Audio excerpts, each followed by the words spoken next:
Okay, put up the three pick the steal shot. Which one of those guys is the head coach? Guys, from across the room, I swear I cannot tell. I am going to go way out on a limb and say it's the far left of the screen. That's the one I would have said too. It's the guy. He looks the youngest. I can't tell that, Lance. I'm all the way across the room. Who looks the oldest to you, Lance? Middle? Okay, Yeah. right looks the oldest to me. Middle. Well, I mean, now I can see it, but I would think that middle is 29 or 30 tops. Yeah, but he is the head coach, the guy in the middle. Skylar Meade talking about Troy's win yesterday over Florida 10-2. They're in the Super Regionals. They're hosting. Here's their celebration, and here's their head coach. Looks like 29 to Lance, so he's got to be close to that, on how they were built for that celebratory moment yesterday. We were prepared for this. That is not something that's just being said after the fact. We were absolutely prepared for this. Every step of the way, everything that's going on inside of our program, we were built to do what we did, and we absolutely earned it. And I think there's a lot of beauty in the way we earned it. Losing that first game, which was a tough one to Miami, and then having to come through the hard way. It just says everything that you want to know. And we've had our hearts ripped out in our program many of times. And you know what? They reward you in life for being tough, and our program is built on that. Trojan tough is a different thing. And, the way that we played, in particular these last two games against one of the best teams in the country. Sully's an all-time great coach, and they have all-time, those are some dudes over there now. But the Trojans were ready, and we got it done. Okay, so when you had your wild night in College Station, what was the one prerequisite you had to go out? I had to have a hat because it made me look younger. Yeah. Well, I think that's Skylar Meade. Did you look up his age? Yeah, I looked up his age. What do you guys think he is? Well, I looked it up too. I looked it up too. Yeah, I couldn't believe 41 years old. Yeah. Looks good for 41. Yeah, and I wonder what he looks like without the hat. Yeah. I mean, I'm 92. The hat makes me look younger, right? Okay. It gets us to Trash today. Trash Every Day brought to you by our friends at Bud Light. Easy to drink, easy to enjoy. And also our friends at Michelson. Lance was able to pick out the oldest guy on the table thanks to that great vision he has. Yeah, 205-969-8100. If you wear contacts or glasses, you're wasting money each and every year. I'm speaking from experience. Make the phone call that I made way back in 2003. I have had the 2015 vision since, better than 2020. When you make the phone call, ask for Amy Toe, the next round sit you. She's going to hook you up with a hassle-free consultation. You have zero to lose to find out if LASIK is right for you. 205-969-8100 or MichelsonLaserVision.com. After the break, we're going to interview Eric Weihenmayer, who climbed the highest mountain in the world, Mount Everest. But he's gay. He's blind. LT's Trash is presented by Bud Light. Easy to drink, easy to enjoy. Our friends from Bud Light. Before you get to your stories, I had this for you, Lance. A bettor at DraftKings just won $1.71 million on a 2,500 four-leg future parlay after the Spurs beat the Thunder to win the Western Conference. The first three legs, he had U.S. men's hockey team winning the Olympic gold. He had Michigan to win the men's college basketball national championship. Next round shirts, next round hoodies, and next round hats are all in one place. Nextround.store. Find your favorite piece of gear from your favorite show and put it in your rotation. You never know. You might be in one of our videos showing Next Round gear being worn all over the world. Find all your favorite Next Round gear by visiting Nextround.store. Place an order for you and that big Next Round fan in your life at Nextround.store. Look your best at work, at school, at the stadium, or anywhere you go wearing Next Round gear from Nextround.store. From driveways to interstates, accidents happen fast. The insurance company's response? Here's our offer. Take it or leave it. Leave it. Call Alexander Shunnarah Trial Attorneys. Over 250,000 clients. And no, they don't accept lowball offers. They fight, they win. Over $2 billion recovered. Call now for a free consultation. 659-777-7777 or alexwins.law. Physical office location, Birmingham. Jim Dunaway, Lance Taylor, Ryan Brown. The Next Round, presented by Bud Light, is on now. Live show on a Wednesday as we roll into a lot of discussion about the Big Ten and the SEC. Some of it together, some of it opposite of each other. Today in the first hour, we will get to the homework that Brooks, our social media director, gave us a couple of days ago that we've saved for today. A little dip in the sports calendar today. So we set it up today so we can give it a full amount of time in this first hour where we combine the two conferences, the Big Ten and the SEC, and rank the coaches, because there's some debate in circles that actually Kirby Smart started here on our platform. Is the Big Ten where the better coaching is right now? I think Joel Klatt also discussed it on his podcast. So we have ranked them together, and we'll get to those rankings coming up in just a second. Dip in the sports calendar. You're a big Knicks fan. I am. They play tonight. It'll be the first NBA action I've watched all year if I watch it tonight. Auburn plays for a golf national championship, which I found myself at walk-ons last night watching as they pounded Oklahoma State in the semis. We'll talk a little Auburn football recruiting, Auburn soccer. No, Auburn golf, not soccer. No soccer yet, right, Forster? That's not a big moment. That's not a big sport for you guys yet. I'm not aware of how the soccer program. I did have an Auburn fan send me a graphic, and it said the only team to reach the super final or the super regionals and win an NIT this year, the Auburn Tigers. Yeah. And he's like, and I'm an Auburn fan. Yeah, that was floating around last night. Huge. As the sun set on the West Coast last night, that's Auburn pounding Oklahoma State 5-0, a shutout. I think it's only 5 golfers, so they won them all. That is correct. And today it's Auburn and UCLA for a golf national championship. Knicks and Spurs tonight, 7:30 on ABC, not NBC. ABC if you're looking for that tonight. And a lot of college football to get to. But we start with what's going on in Congress, mainly because Brown, walking out to have a meeting with LT quickly, said Nick Saban in front of the Senate just let out Alabama's NIL budget, which is intriguing. Yeah. And I don't know if it's information people want out, if it's good or if it's bad for Alabama. I remember when I got, I don't know if you guys did this, but seventh grade gym one time, guy shorted me, yanked it down in the middle of the gym. Everybody's out there. You had I had underwear on. Oh, okay. But it still wasn't, I wasn't prepared for all the 7th grade girls to see it. That's what happened to you. You know what I'm saying? Yeah. So, I mean, when you yank down those shorts, it could be a good thing or a bad thing. Could be. Nick Saban's yanking down the Alabama's NIL shorts today. I have not seen this number. I'm going to say the weather is very cold, though. Yeah. In Tuscaloosa. You were not excited about basketball? Yeah. Nick Saban, I'm just going to read from Mike Rodak, who is watching the hearing. God bless First him. of all, God bless him. Throw a number out. Is this just football? Well, hang on. Let me. No. Set us up to guess. All right. So 2025 is the last number he gives. Yeah, that's the last year we played. Alabama's NIL collective had blank million in 2025. But is this football? Alabama's NIL collective is all it says. So this included having to pay. I would say this is football and basketball. Okay. Yeah. Okay. In I am going to 2025. say. Just so I'm not influenced. Yeah, you're right. Write them down. And then Nick Saban walks us from the first year of Alabama's NIL, which is 2021, all the way up to 2025. Now, he doesn't say 2026, so we don't know what it was or what it is currently, but we do know what it was last year for Alabama. I'm not saying Nick Saban would ever do this. He doesn't need to do this. He's the greatest, arguably, coach of any level, any sport ever. But the more he inflates it, the better he looks, because the results haven't been championship results. I've gone way too high, I think. Well, and who was it that was on our show yesterday? Who was on our show yesterday? We had Rod Vaughn on, the head coach for Alabama baseball, and Clay Travis. And Clay Travis.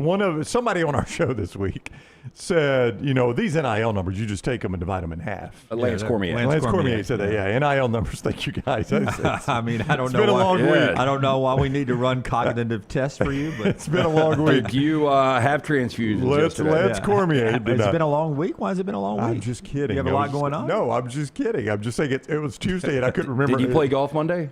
I did. Did you play golf Tuesday? I did. It's been a long week. Yes. All I got my number ready But as to go. Cormier, I mean, you can't remember who's on the show. I'm guessing Lance's secret meeting is after the crazy. show. I just nailed that one out of the crazy. blue. That was How many wild. Well, it's people- not a secret meeting. I wouldn't tell you know what I about it. mean. no, you were having lunch with somebody. Yeah. How many people knew who you were having lunch with? Nobody. And Dunaway guessed Guessed it it. First guess. Yeah. Like, First there's guess. no way Yeah. you could have known. Yeah. Like absolutely nobody. I was not good at guessing the Madden cover, by the way. Y'all okay. seen that? Who that is yet? Yeah. Okay. He'll get hurt. He will. They'll probably miss postseason. Well, truthfully, I went Matthew Stafford. I thought, oh God, he's boy, not going I'm to like glad this. they didn't. Yeah. All right. Well, what was your guess? My guess is $35 million. Oh, my guess is 31 million. Wow, so how I'm about not, that? I'm not, Okay. not out of whack. Nick Saban at the Senate hearing testifies Alabama's NIL collective. Again, this is from Mike Rodak, as Jim said. God bless him for watching this. $2.7 million year one, $7 million in 2022, $10 million in 23. He retired. It had $17 million in 24, and in 2025, $24 million. I don't believe that. You think it's? I think it's larger. higher. I think it's got to be. Well, here's what I would. If they're doing what they're doing with 24 million, But does all they're doing a great job. Does all NIL run through the collective? That's my first Well, question. and again, back to Until this year now where we have the rev share, yeah.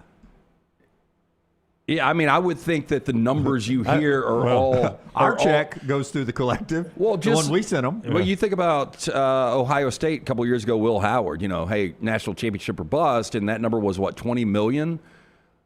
I mean, I think the numbers we hear are the numbers we hear. I think that's what's supposed to go through the collective. With that said, I mean, Alabama's basketball roster had to be 7 to 10 million, right?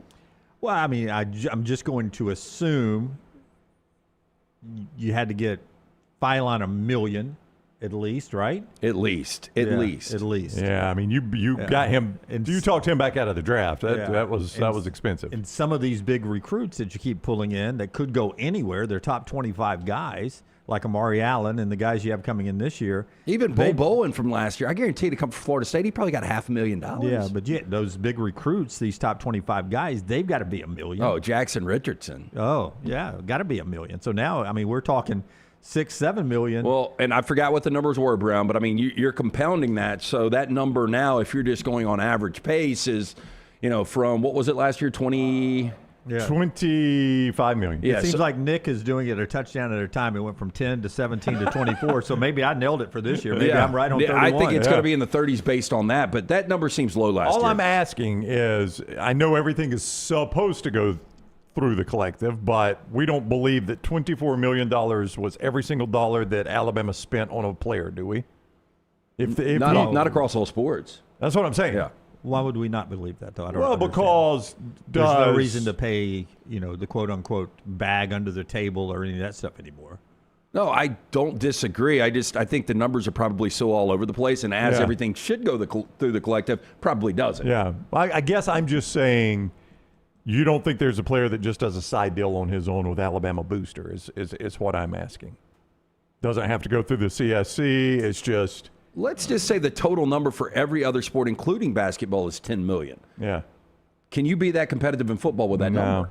I don't think you can be. Yeah. Now, I will say this. Saban went on to say, in 2025 it was $25 million. Now we've got $40 million. Now, quote, now you have schools at $40 million. He might just be talking about football, but that's not the way it was worded. Did he say we or you have schools? Now you have schools at you 40 have million. He did not say now we are at Yeah. 40 million. If those No. are the true numbers, I think Alabama fans again need to back up and look at what Kalen DeBoer did. I mean, 11 wins, playing for an SEC championship, advancing in the postseason. I see what you're and what Nate Oates did. I see what you're saying. Yeah. And what Rob Vaughn has done. Yeah. And what Pat Murphy did. I mean, all of them. It trickles down because if there's only this much for football, they're spending most of it. Okay, if we ever get this list, and I don't know if we'll ever get it, I think we all want it. I think it's fascinating to see if we had it, who has the biggest NIL to number 100 on this list. But if Alabama is consistently outspent, that's how you lose coaches. It is. Oh, yeah. I mean, like, you never thought in the world that when you asked Kirby Smart the question about Indiana football, there's going to be some weird departures where coaches take other jobs, and you're like, how did he leave that for this? Well, and it's going to be NIL related. I'll give you a great example because when the Michigan-Alabama discussion was going on with Kalen DeBoer last year that led to the new contract for Kalen DeBoer, I was texting with several people in the sport. do you really think he'd leave Alabama for Michigan? And I was like 100%. Well, why do you think that? And I was like, because the NIL money is easier at Michigan than it is at Alabama. Yeah, I think that's the only reason coaches leave now. Yeah. I mean, Lane Kiffin. It's number one, Lance, for me. Yeah. Is like, okay, that's the first question. What's our NIL? How much money will I have to put a roster together? It's not how much money you're going to put into recruiting. It's not how much money we're going to put into facilities so I can sell the recruits. It's how much money do I have to spend to get the recruits. Yeah, I mean, it really is tying somebody's hand behind their back because recruiting used to be Nick Saban could out-recruit anybody. Kirby Smart could out-recruit anybody. Right. But it doesn't come down to that relationship. It doesn't come down to winning championships. It comes down to who's going to pay these 18 and 19 and the transfers more money. I will tell you that I believe the relationships and things like that can get you a little bit of a discount. Like maybe if you're in the ballpark, right? If I'm close to what Tosh Lapoy has got to be doing this right now. Like he is putting on the charm. Yeah. I mean, to have California with their budget to have a top 25 recruiting class, he is an example of one of these guys that is out recruiting guys because he's doing something special. I really think Kalen DeBoer and Courtney Morgan has done that for 2 years. I think because of their relationships in recruiting, what Nick Saban built at Alabama, the facilities, the mystique, all that has allowed Alabama maybe on some players to get a discount where they had a chance to get bigger checks somewhere else. And obviously, they're going to need to keep doing that. But back to what Cormier said, and we were talking about individual NIL, and he's like, man, you just divide these numbers in half. Is there a chance that the NILs we hear about just aren't real, and this is a real number, and $24 million in 2025 isn't that far off from what real numbers actually are?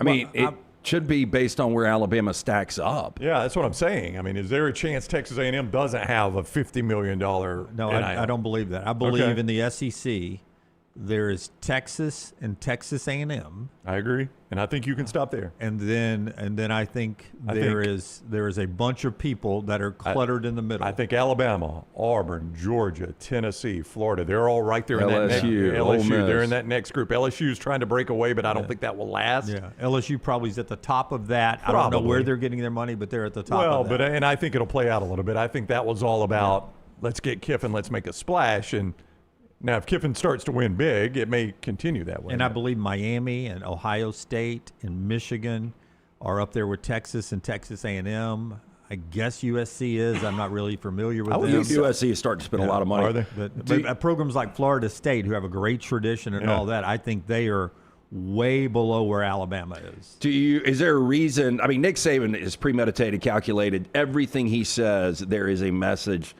that comes from it.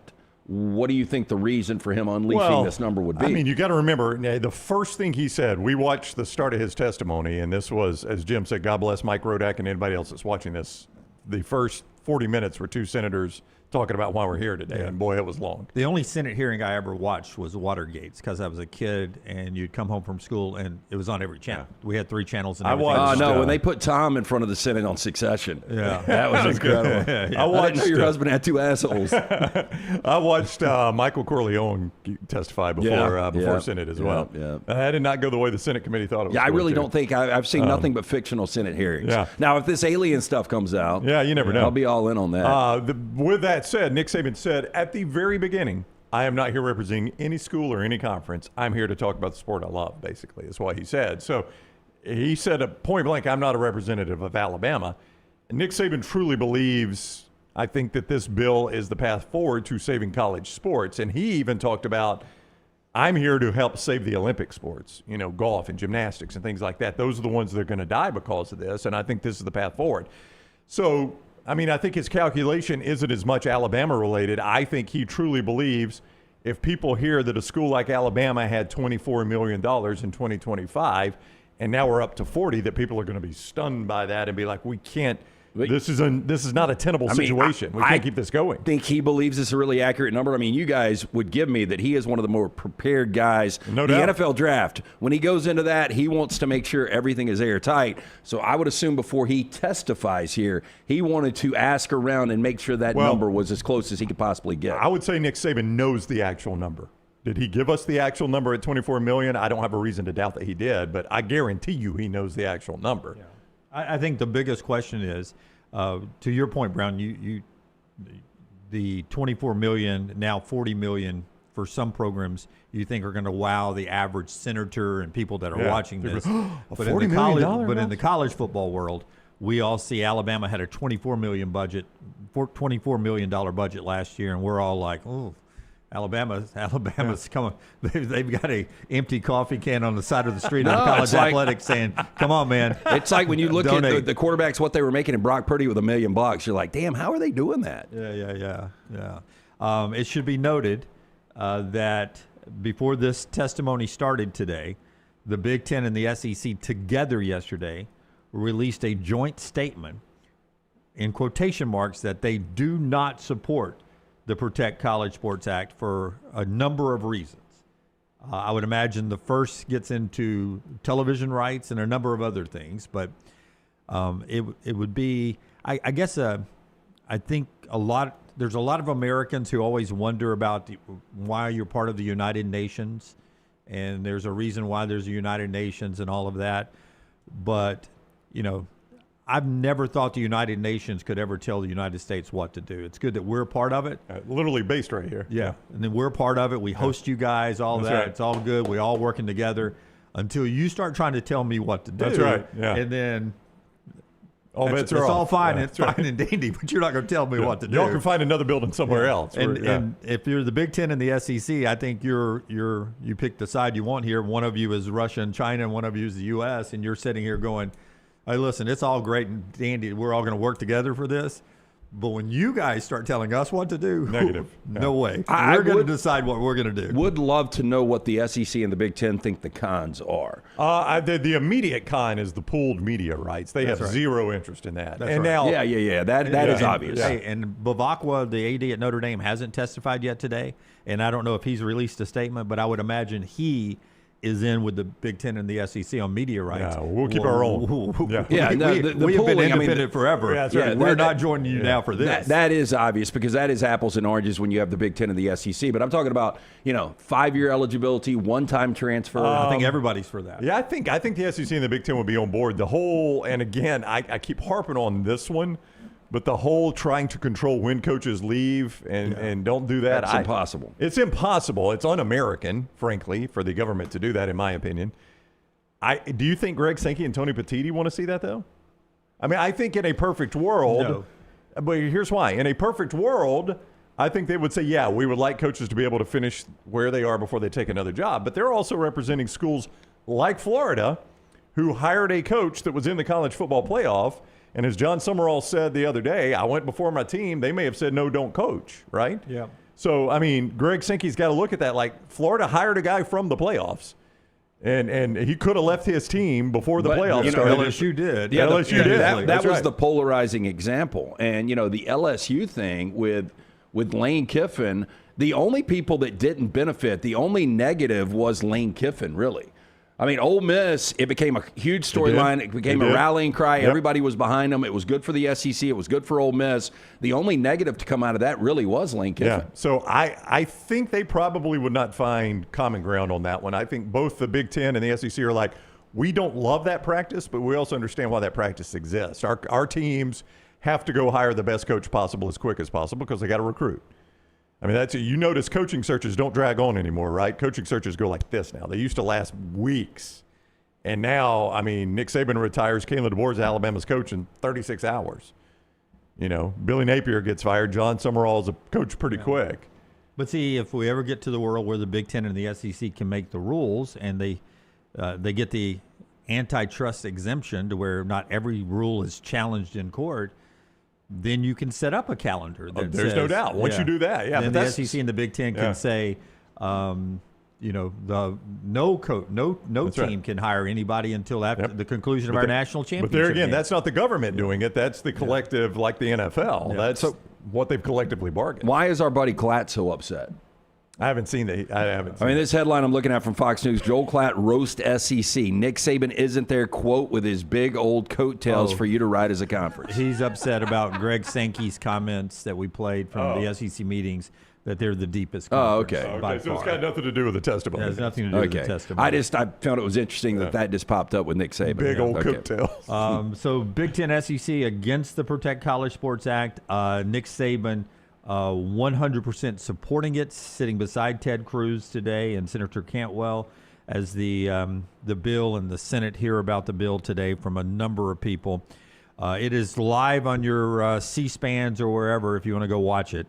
But again, bring your Cuban coffee if you're going to do that. The show being brought to you today by our friends at Central State Bank. Brownie, tell us about Central State Bank. That is the bank, no matter how big your collective is, that is big enough to meet any need you have, small enough to know you, though. It is Central State Bank. It is a community bank, and if you've never dealt with a local community bank, you really are missing out. They do it the right way. The people that are making the decisions that impact you are people that live in your community, not stuffed away in an office somewhere. And that is huge for you. They don't just open accounts to build relationships. Family-owned, community-focused, built on trust for more than 100 years with you every step of the way, from starting a business to buying a car or just planning for tomorrow. Rooted in community, driven by relationships, Central State Bank, member FDIC. And our friends at stormrestorationroofing.com, man, I like Brown, been out on a lot of golf courses lately. You see limbs and trees that have been blown down. Imagine what that wind can do to your little bitty shingles on top of your roof. It's time for a no-cost roof inspection. Stormrestorationroofing.com. Greg from Pell City, Greg Nelson there, he and his wife. They own the company. It's been locally owned for over 20 years. They're A-plus rated with a Better Business Bureau. What can Greg do for you? That free no-cost roof inspection, yes, he can do that for you. But as a good, honest, local guy with 10 kids deep-rooted in the community, he'll come down off that ladder and he'll be honest with you. He'll be like, man, your roof's fine. You know, I maybe fixed one shingle or two shingles while I was up there, maybe fixed a little fitting problem you had around the pipe up there, but your roof's good for another 3 or 5 years. He's going to give you an honest assessment. We've got guys in our chat who have used Greg in the past who have said, man, Greg came out, did one minor repair on my free no-cost roof inspection and said, call him in 3 years that my roof's good to go. You don't get that from everybody. Greg will do that for you. Storm damage repairs, roof replacements, he does it all and works great with your insurance provider. StormRestorationRoofing.com. Greg from Pell City, 205-542-3531. And he wants to say thank you to the Next Round listeners. So many of you have called him for all your work right there. He appreciates your patience. He's having to dodge all these thunderstorms as he does the roof work, and he's getting to everybody, but he loves you guys, and he's on his way to your house very soon. StormRestorationRoofing.com. All right. We'll do our Big Ten SEC coach ranking list in our next segment. I did want to bring up the Madden cover, of which I guessed would be Matt Stafford. It was not. When Forrester walked in here, I said, well, don't tell me who it is, because we'll get the other guys to guess if they had not seen it. But Lance has seen it. Have you seen it now too? I have not. Okay. Stafford would have been a good guess. Yeah. It is not Matt Stafford. Yeah. Truthfully, I didn't even think about this guy. You want a hint? Yeah. Sure. Heisman Trophy winner. Okay. I get more than one, or that's it. He is going to be, he played for a coach that we will discuss shortly. So that means he's an SEC or Big Ten coach, Brown. Thank you, Jim. That had a Heisman Trophy winner. There's not a lot of them. Lamar Jackson? No. Lamar Jackson was Bobby No, I was Petrino trying to his think of head the coach. He was never in the Big Ten. I mean, look, it's who coaches Heisman trophies? It's Caleb Williams. Caleb Williams. Here's the Madden cover. Caleb Williams with that Chicago skyline awkwardly there between his crotch. Wow. He's going to hit his nuts on the Sears Yeah, Tower. no, he's going to. Yeah, good thing that's kind of away from it, Yeah, I right? know. He's going to twist his ankle there. But that's the Madden 27 cover. We gave you the EA Sports College Football one yesterday. But LT referenced injury history on the Madden cover. Had to do it this year, or it would have been Gary, Indiana next year. That's true. Yeah, it's jumping over Gary. Been less of a skyline at that point. Yeah, just be factory a bunch of people shooting at him. Be a Walmart down there in the Factory, Target. nothing but factory buildings in Gary, Indiana. Wow. So what's the injury history? I mean, there is an injury history. Oh, there's It's not a huge It's injury. not all of them. No. In fact, there was actually a brief moment there. I bet it's 75% of them. There was a brief moment. Give me a list, Brooks. Pull up a list of Madden cover guys the last few years, and take out John Madden, who actually died before he was on. No, yeah, I think a couple of them are dead. Peyton Hillis is dead, isn't he? Peyton Hillis is dead. No, that's Ryan Mallett. Yeah, Ryan Mallett's dead. Yeah, no, God. no, I think Peyton Hillis might be dead too. No, didn't Peyton Hillis save somebody from drowning? Yeah, but I think he died while he saved somebody. All right. Jeez. I've got people who have fallen victim to it, He is which not dead. included Yes. Christian McCaffrey on the cover of Madden. If we could really quickly pause and apologize to the Hillis family. Peyton's still Ryan with us. Mallett is Yes, dead. Ryan Mallett did Okay. pass in a swimming incident. Yes, all right, let's continue. Famous victims of the curse: Garrison Hurst, Michael Vick, Sean Alexander, Peyton Hillis, Rob Gronkowski, and most recently Christian McCaffrey. well, I mean, Christian Yeah, McCaffrey, he's still one of hurt the all best. There's time. a chance McCaffrey got hurt while photoing the cover. Yeah, he's hurt every season. It didn't matter if he was on the cover or not. I mean, it's not been as prevalent recently. I mean, I think in the late 90s and 2000s is when it was really a massive deal. You know, Michael Vick was the one I remember the most. You still don't want to be on the cover, I don't think. I don't think you do. Well, you either. can control that. All you got to do is say no. I mean, to be honest, the college football cover last year was Ryan Williams and Smith from Jeremiah Smith from Ohio State. No, I think a lot of these guys, Ryan Williams, it showed 14 drops. And I think a lot Jeremiah of these Smith guys didn't win the national championship like they were expected. probably do turn it down. Look, I know that's a big market. It's a big brand. Well, you don't turn it down in college. That's a lot of money. No, yeah. But do you not think that you think Caleb Williams was their first choice? No, I mean, when you said Heisman Trophy winning quarterback, I made a bad guess on the coach. I was thinking more on the Heisman. I immediately thought Lamar Jackson. Like, I don't think of. If you say Heisman winning quarterbacks in the NFL, Lamar Jackson comes before Caleb Williams. Oh, look, I think they would have gone Josh Allen, Lamar Jackson, Matt Stafford. I mean, Caleb Williams might have been 5, 6, 7 on the list. Yeah, they probably got a lot of no's there.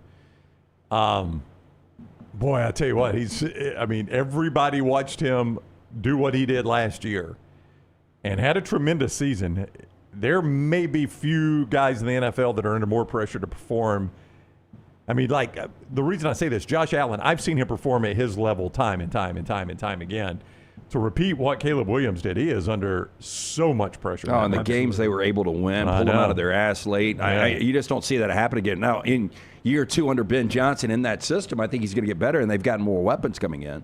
A lot to get to, including our rankings coming up in the next segment of the show, being brought to you by our friends at Michelson Laser Vision today. Yeah, make that phone call that I made way back in 2003. Dr. Mark Michelson, the first to perform the LASIK procedure in the state of Alabama in 1995. Him and Dr. Jen Michelson, best in the business, in my opinion. Make the call, 205-969-8100. When you make that call, ask for Amy. Tell her the next round sent you. They're going to hook you up with a hassle-free consultation, 0 to lose, to find out if LASIK is right for you. I've got the 2015 vision, better than 2020. Make the call that I made. For more information, michelsonlaservision.com. And when you find yourself in need of an attorney for any reason, you start with Alexander Shunnarah Trial Attorneys. Shunnarah.com. Shunnarah.com. You don't pay a dime unless they win your case.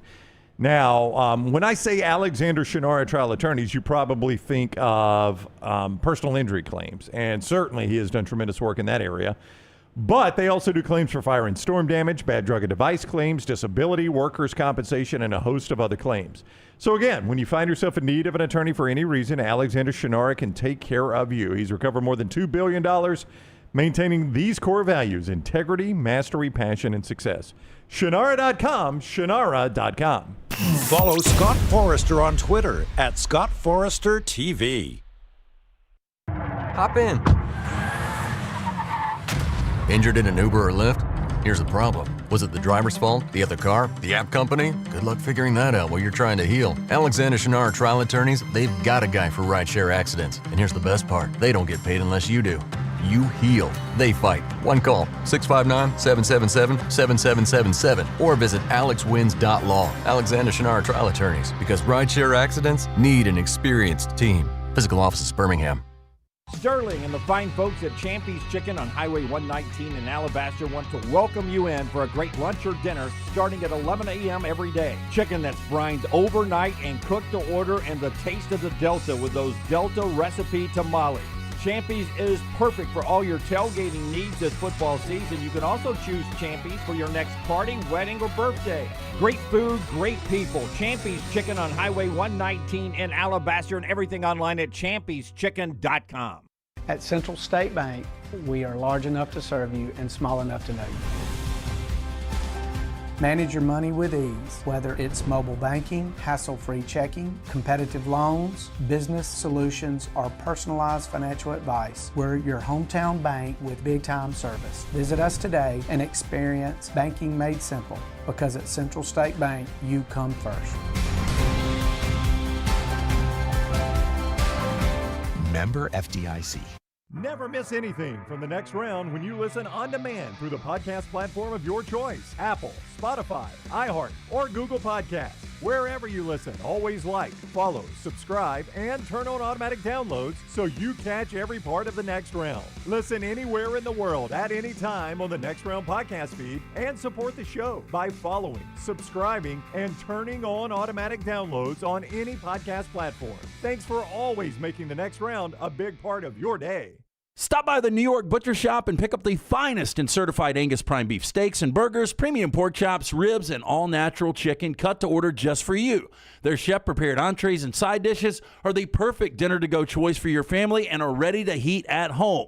With a great selection of fine wines and desserts, the New York Butcher Shop is your one-stop dinner shop. 2 locations to serve you, Cahaba Heights and on Highway 119 in Greystone. The New York Butcher Shop. Rare quality, well-done service.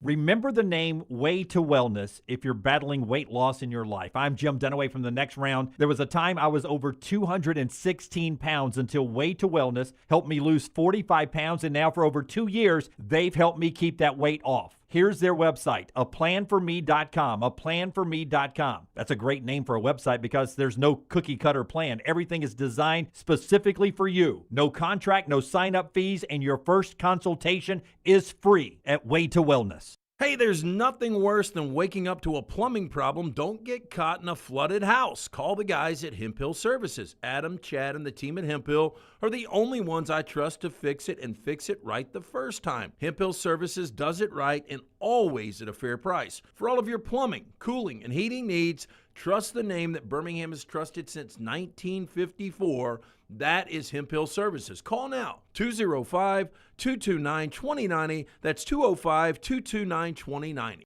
Hey, Lance Taylor from The Next Round to tell you about one of our favorite places for breakfast, lunch, and dinner. That is Hamburger Heaven since 1982. Hamburger Heaven has been serving Birmingham's best hamburgers, cheeseburgers, French fries, hand-spun milkshakes, and sandwiches made fresh to order. All of their ingredients are fresh and prepared daily. This includes their beef, always fresh, never frozen, hand-pattied each and every day. For breakfast, lunch, or dinner, visit any of the 4 locations, Highway 280, Irondale, Gardendale, and Homewood.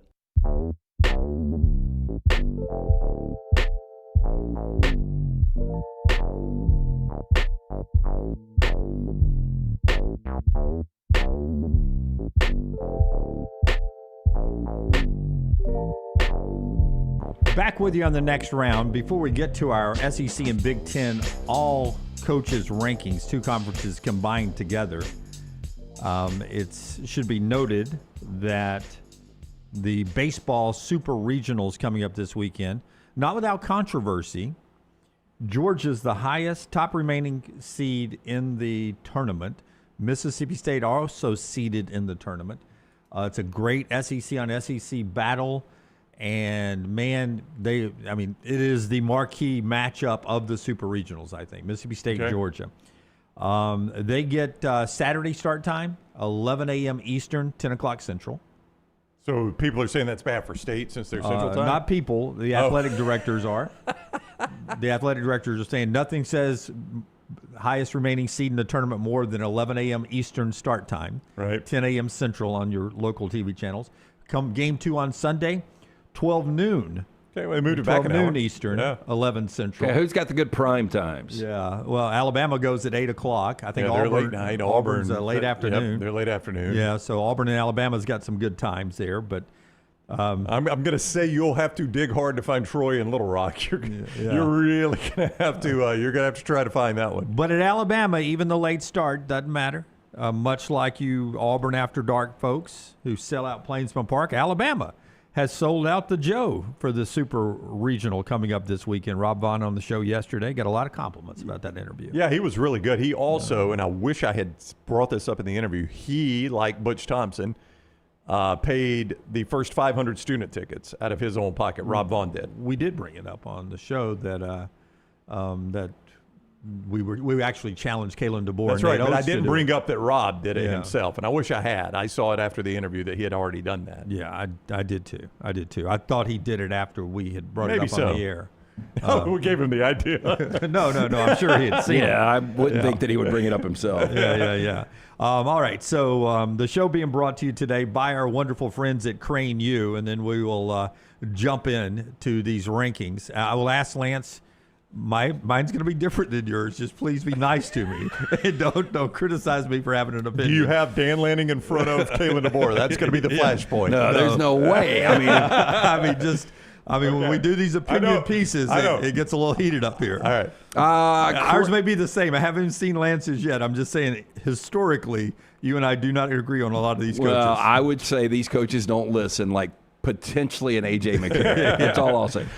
Crane U, your all-in-one destination for crane certification success. They will guide you through every single step of the process, from the comprehensive preparation, both in and out of the classroom, to ensure you're fully equipped for even the toughest exams. Then they're going to streamline your experience by administering both the written and hands-on test right there at their own facility, so you can get certified with confidence and convenience. Inspections, training, certifications, whatever you need, Crane U's got it handled. It's the one call you make, and you are good. When you make that call and talk to Nicole or Francis, make sure you tell them the next round sent you. For more information, craneu.com. That is craneu.com. And our friends at Walk-Ons. By the way, I was by there last night after the wettest round of golf I'd ever played. And got by there. And by the way, Bent Brook looks fantastic. I was out there. The grass looked good. And I swung by Walk-Ons and saw all of our friends at Walk-Ons and enjoyed a nice ice-cold Bud Light as I watched Auburn golf. Of all the things on the TV, not the Braves or anything, I was locked in on Auburn golf. Had a great salad there and fried pickles. They're not on the menu anymore, but they fried me up some pickles. That's kind of service you get at Walk-Ons there. So just a wonderful Tattersall Park, just off Highway 280, Stadium Trace, and, of course, the trustful locations. Walk-Ons, great food. The bone-in chicken wings are the best in town. Our friends at Walk-Ons, those great locations. All right, here's how we're going to do this. Graphically speaking, we're going to show each of our rankings 11 through 34 first. Okay. And then we'll circle back around and go through the cycle of all of our top 10s individually, okay? Got it. All right, so random order, 11 through 34. Who's up first, Forrester? Ryan Brown. Oh, here we go, first, right out of the chute. All right. I went Will Stein dead last. Guy's never coached a game. He's the one in the two conferences that's never been a head coach. So I went dead last with him, with all due respect to Coach Stein. I actually think he'll do a good job there. Doesn't look like you think that. Well, I do. Well, I mean, but he's never been a head coach. How do I rank him in front of these people that have been head coaches? Put an asterisk at the bottom of that in case Will Stein or Matt, the guy from Kentucky Sports Radio, Matt Jones, or anybody sees this. Brown does not think Will Stein's the worst coach in the two super conferences. I just think he's never been a head coach, so it's kind of hard for me to put him in front of people that have been. I mean, I'm not going to run through all these. Is there anything that jumps out at you guys when you look at David Braun is way low. David Braun, the Northwestern coach at 31, Lance thinks is way low. Well, hang on, Lance. I mean, we're not ranking programs here, right? Get lubed up. You can really criticize me in a second. Yeah. Well, Brown, just give us a couple of overviews. Pick a couple of coaches and tell us why you have them there. Let's do it that way. You shit on Jed Fish too. Let me prompt you to be an analyst. Yeah, Jed Fish at 27. You don't. I mean, I think that's low. I'm not a big Jed Fish guy, but done well, a pretty good job. I've got him behind Alex Golish. I mean, Golish has been at smaller schools. I've got him. Okay, but Golish has been at smaller schools. Has he done a good job at those smaller schools? I mean, I would say so. Wait a minute. He's got. Okay, I was confused for a moment. The Purdue logo is next to Alex Golish. He is currently the Auburn coach. My bad. That's okay. That's why I forgot to sub the thing into the template. Yeah, is Purdue your default logo, or is that somebody else that's in that 26? I mean, no, I duplicated a logo to be able to just sub the logos in and out really quickly, and it got left over. Barry Golding or Pete Golding was a little bit tough just because he's coached so few games, but they were big games and he won them. He's 2-1 in the playoffs. Yeah, I mean, he's got a lot more playoff wins than a lot of these guys. He does, but I mean, the guy has coached 3 games, so it's kind of hard to give him all of that. I mean, I think you have Golding slotted at a good place. Okay, at 23. So, I don't know why you don't like John Summerall, but okay. I love John Summerall. I love him. Everybody knows I love him. But Pete Golding's coached in the playoffs. John Summerall's 0-1 in the playoffs. Fleck has accomplished more than Summerall. I've got him in front of him. I mean, we're actually, all in all, other than Will Stein, we're pretty close. Yeah. Rule was kind of tough because he hasn't done well at Nebraska, but you like him. I do like him, but I also can't ignore what he did at Temple and what he did at Baylor. I mean, I can't just completely flush all that because it hasn't been successful in Nebraska. Yeah, Rule was tough for me, too, because I like him. I do like him. I'm not going to lie about that. Schiano's another one. Like, Schiano, first go-around at Rutgers, fantastic. How do I ignore that just because the second go-around in a totally different world of college football has not been good, Yeah. Yeah. So he also went to the NFL and was not fantastic. Well, so did Rule. I mean, I factored those into. I don't factor that in.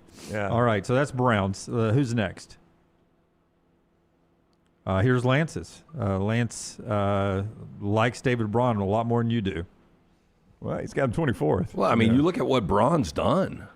I mean, Braun 8-5, 4-8, 7-6 at Northwestern. Who crapped on Jed Fish more, Brown or you? Yeah, you got him right about where I had him. Wait a minute, I had Jed Fish at 27. You got him at 25. You're like, wow, you hate Jed Fish. You have him behind David Braun and barely ahead of Shane Beamer. You got him 2 spots in front. Maybe that's the thing. Maybe you got Shane Beamer way too high. Shane Beamer, I meant to say. That's crazy. Give me a couple of highlights for you that were either tough or I think, Lane nailed. Kiffin being outside of the top 10 is probably not going to excite a lot of people, but, I think I can justify my 10 in front of Lane Kiffin.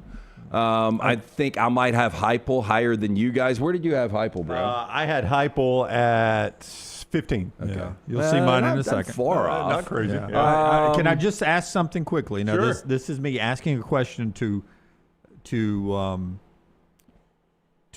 continue a conversation, not trying to criticize you, but you went into this exercise. I went in thinking the SEC and the Big Ten were close, maybe the SEC a little better in coaching, top to bottom. Did you go in thinking the Big Ten had better coaches, and did that reflect? You know what I'm saying? Yeah, no. I went in. We both tainted a little bit by our beliefs. I went in with the same mentality, but more Big Ten. I went in with it's going to be close, but I think the Big Ten's got better coaches, and I think that'll flush out. I mean, I think you guys will ultimately agree with that. Okay. I did tell you after doing my list that you're closer to being right than I thought you were originally after doing and let me say, maybe I shit on Jed Fish a little bit too, but he's had difficult jobs. I thought I had him a little higher. Arizona, year one, took over a terrible program, 1-11, 5-7, then 10-3. Then Washington, first year, 6-7 to 9-4 last year. So he has gotten better each and every year. Yeah, I think you guys have nailed Fish because that's where I have him. One more thing, pick another thing out. You got Golish at 23. I see that. Eli Drinkwitz at 17. That's right where I had Eli. I thought he was kind of hard, too. You had Golding higher than me. Luke Fickell is tough, right? You got Luke Fickell 28. That's where I had Fickell, who's about to get fired probably. Yeah. But he's also coached in the college football playoff. Again, that's hard to forget. I'm almost convinced, though, that Fickell is one of these guys that does less with more. And what he did at Cincinnati, he gets a better job at Wisconsin, but he flew Wisconsin into the mountain. Like, they've never been the same. No. Changed their style, changed everything about it, and the results have been awful. So you can't really deny that. All right, let's see my bottom 11 through 34. Just some highlights for me. I like John Summerall a lot. I think he's going to be really, really good. I got him at 16. Wow. I got him at 16. Dead last. Well, don't pay attention to David Braun right now. I did not think he would be the flashpoint of our discussion. I mean, I've got Will Stein at 28, Brown. I also project him to be really, really good. Never coached a game. P.J. Fleck at 30. I mean, what are you doing? I think P.J. Fleck is on the downward end of his career. He has not done a lot for me at Minnesota lately. He probably needs a good job. Yeah, well, he can't get one apparently. Mike Loxley's at 31. Silverfield. Bob Chesney who I think did a good job at James Madison. No, he did. Yeah, real good. But the guy before him did a great job at James Madison. That's right. I mean, it backed up. Yeah. I mean, but there was really only one way to go. Yeah, and I'm not hearing a lot of great things from UCLA folks right out of the gate there at 33. Golding was hard for me. I had him 24. Brown, I think you had him 23. I did. There's Golish for me at 23. I think that's exactly where you had him, Lance. Alex Golish at 23. One more. Let me do one more here. Pat Fitzgerald was tough for me. I have him at 21, and that was a tough call for me because, I think David Braun stands on Pat Fitzgerald's shoulders. And what Pat Fitzgerald did all those years at Northwestern was more impressive. You're talking about just unloading on the Big Ten at the back end. I mean, the PJ Fleck is ridiculous. It is ridiculous. Let me just ask you this. If we take my final column for those that are listening, the great listening audience, not viewers here, Barry Odom, PJ Fleck, Mike Loxley, Chesney, and Braun making up, what is that, 1, 2, 3, 5 of the final 6. Yeah. God bless Ryan Silverfield. Had to have a little representation in the bottom 6. So if you look at PJ Fleck at Minnesota, obviously, 13-1 coming out of Western Michigan. He has coached outside of 2020 because everybody agrees that was such a weird year, especially the Big Ten. 4, 5, 6, 7, 8 years at Minnesota. How many winning seasons at 8 years? Oh, I would guess say 6 of 8. Yeah. 6 of 8. 79 conference games. What do you think he is?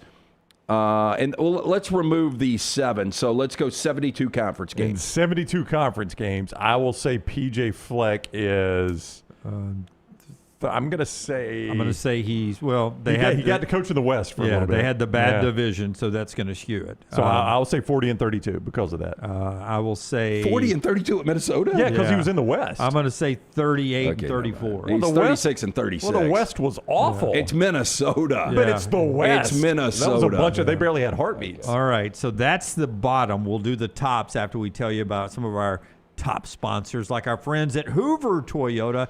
I saw a beautiful Sequoia on the ride in today. I know you're in the Land Cruiser. We talk about that a lot. We talk about the Tundra, the great trucks that my buddies have all bought.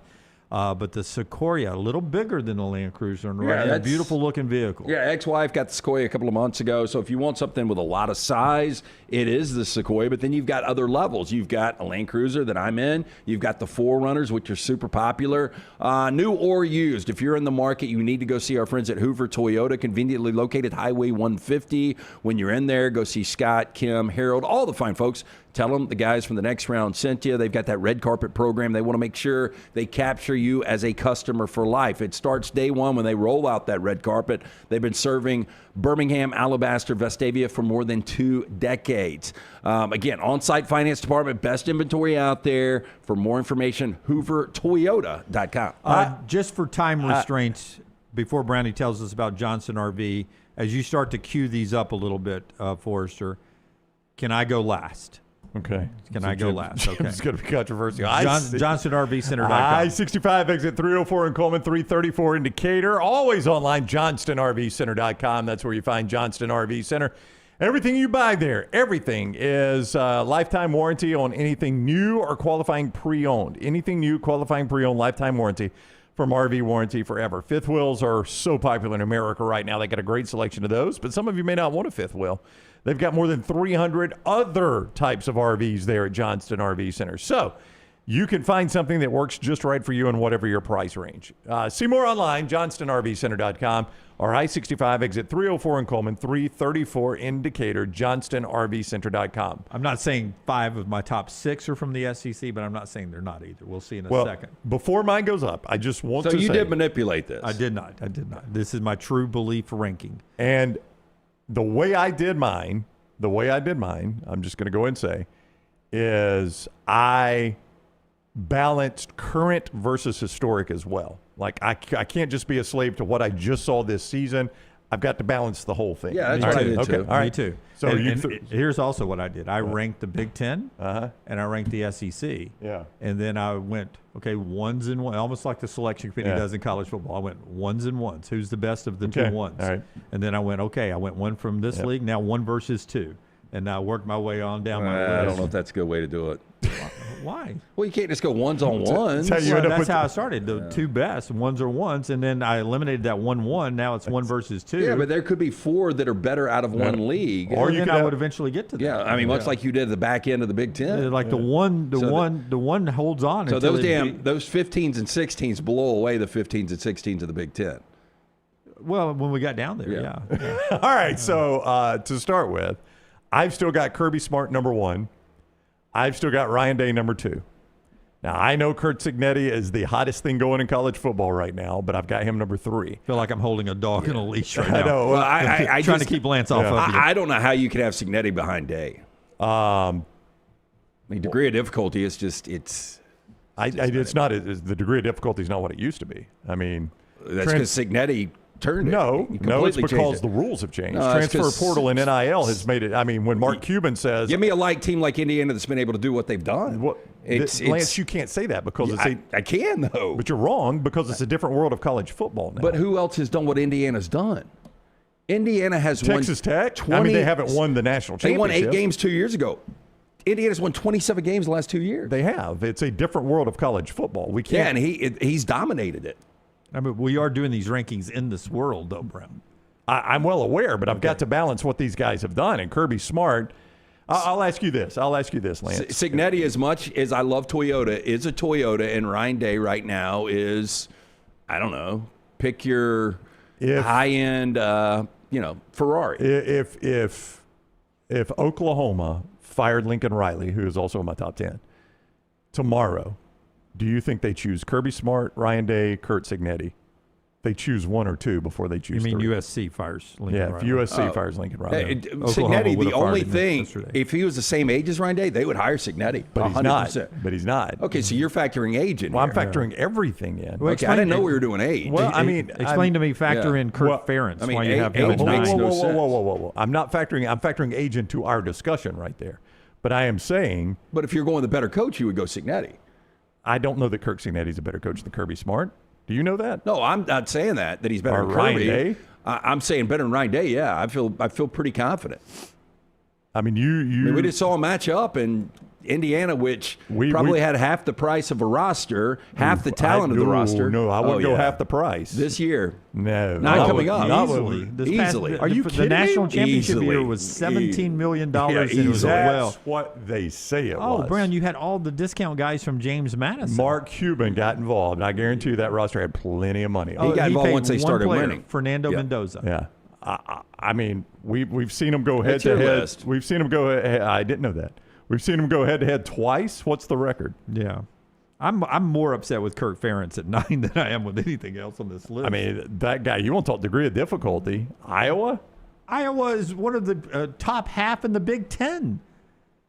I mean, but he's done nothing but win there. And Brown, you brought up playing in the West all those years. He's done nothing but win in the West all those years. Iowa's not a very good program historically. I mean, that's an 8-win program historically. That guy is so overrated as a coach. I mean, I think he's a good coach. I don't think he's top 10, but I think he's a good coach.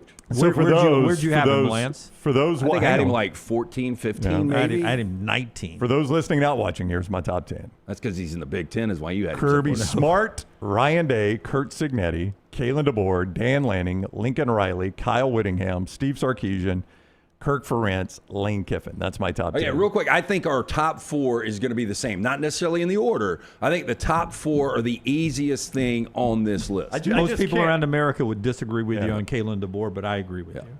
I can't wait till Curt Cignetti's not the flavor of the month anymore. I am so tired of how this guy is the best coach in college football. He took the worst program in Power 4 history, and he's won 26 games in his first 2 years, 27 games. And now he's going to spend money. Now he's got money. He could not have done that in the old system. Okay. I tell you what he could have done with Ohio State, probably not lost a game in the last 2 years. Oh, my God, if he was at Ohio State. Let's go with Lance's next. Oh, I know who number 1's going to be. Oh, yeah, for sure. Flavor of the month. But again, in today's current setup, Kirby Smart is not even close to Cignetti.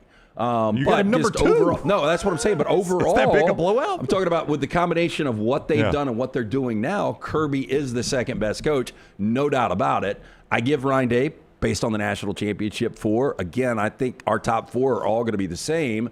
And then, you kind of mix it up a little bit. I think I'm going to have Elko higher than anybody at 8th. You are. Brown, was he in your top 10? He was not.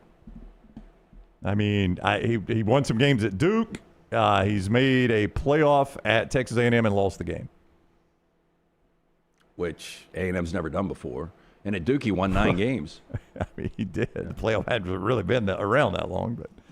But Jimbo Fisher had NIL money before NIL was a thing. I'm just saying, Elko's a hell of a coach. Great defense coordinator, now great head coach. No Lane Kiffin in your top 10. No, I had him at number 11, which I mean, Brown had him at 10, right? I had him at 10. Yep. You got Matt Campbell in your top 10. Brown, you did not, correct? I did not have Matt Campbell in my top 10. No, he was very close. I had him 11. Yeah, I mean, Matt Campbell's so basically trade Kiffin and Campbell for me and Lance. Interesting because he had one of the shit jobs at Iowa State, and now he's got a premier job. Is it going to be more Luke Fickell or is it going to be more Mike Elko? Yeah, I had Campbell at 11. So very close, very close. Let's do my list, and then we can pick it apart. Here's my list. Kirby Smart is number 1. Kirk Cignetti is 2. Ryan Day 3. DeBoer 4. So I split the baby between y'all's two argument there. Yep. Smart, Cignetti, Day, and DeBoer for me. Sark is 5. Lanning is 6. Now, keep in mind, Sark has gone to the playoffs. That is right. And has he won a game yet? Been there a couple of times. Yeah, he's won one. Yeah, they beat Arizona State. Lanning, they beat Clemson, too. He's won 2 games, right? They beat Clemson and Arizona State. Yeah. Lanning is really, really good in the regular season. They did beat James Madison, if we count that as a playoff win. And they beat the piss out of Texas Tech. Kiffin is the highest non-playoff ranked coach right there. So there's Kiffin. Kiffin's losing steam. You would have had Kiffin at 2 last year. Lincoln Riley is 8. Kyle Whittingham 9, Mike Elko 10 for me. The only problems I've got with yours really are Sark and Kiffin being in front of Lincoln Riley. Yeah. Well, you have to admit, Lincoln at SC trajectory has gone way down since he got to Auburn. Yeah, but Lincoln at SC's been better than Sark at SC. Yeah, but Lincoln is currently at SC. Yeah, that's my problem. No, I get that. That's my problem. Like, Lincoln Riley was higher for me because of his Oklahoma days. I mean, I couldn't ignore that's that. What I'm saying. Like, if you go to Oklahoma, he's coached 9 seasons. He's won 4 conference championships. He's been to the college football playoff 4 times. He's coached 3 Heisman Trophy winners. But I mean, his resume is not even close to Sark's. I have to take some trajectory into it. I mean, it's a hard balance. And Lincoln Riley's down, and Sark's on the way up. But is Sark on the way up? Because Sark went from the college football playoff 2 years ago to missing it last year. Sark has, but before that, he was in the playoffs too. He's been to the playoffs twice in 2 different leagues at Texas. He won the last Big 12 championship. And Sark has done a better job at Texas than Lincoln Riley has done at USC. Kyle Whittingham, wait and see what he does at Michigan. Mike Elko. I mean, Whittingham is there because of the job he did at Utah. Elko is there because I think that's where he belongs, where he is in today's college football, and recruiting his balls off right now at Texas A&M. So those are the top 10. You probably hadn't seen him in a while anyway. Yeah.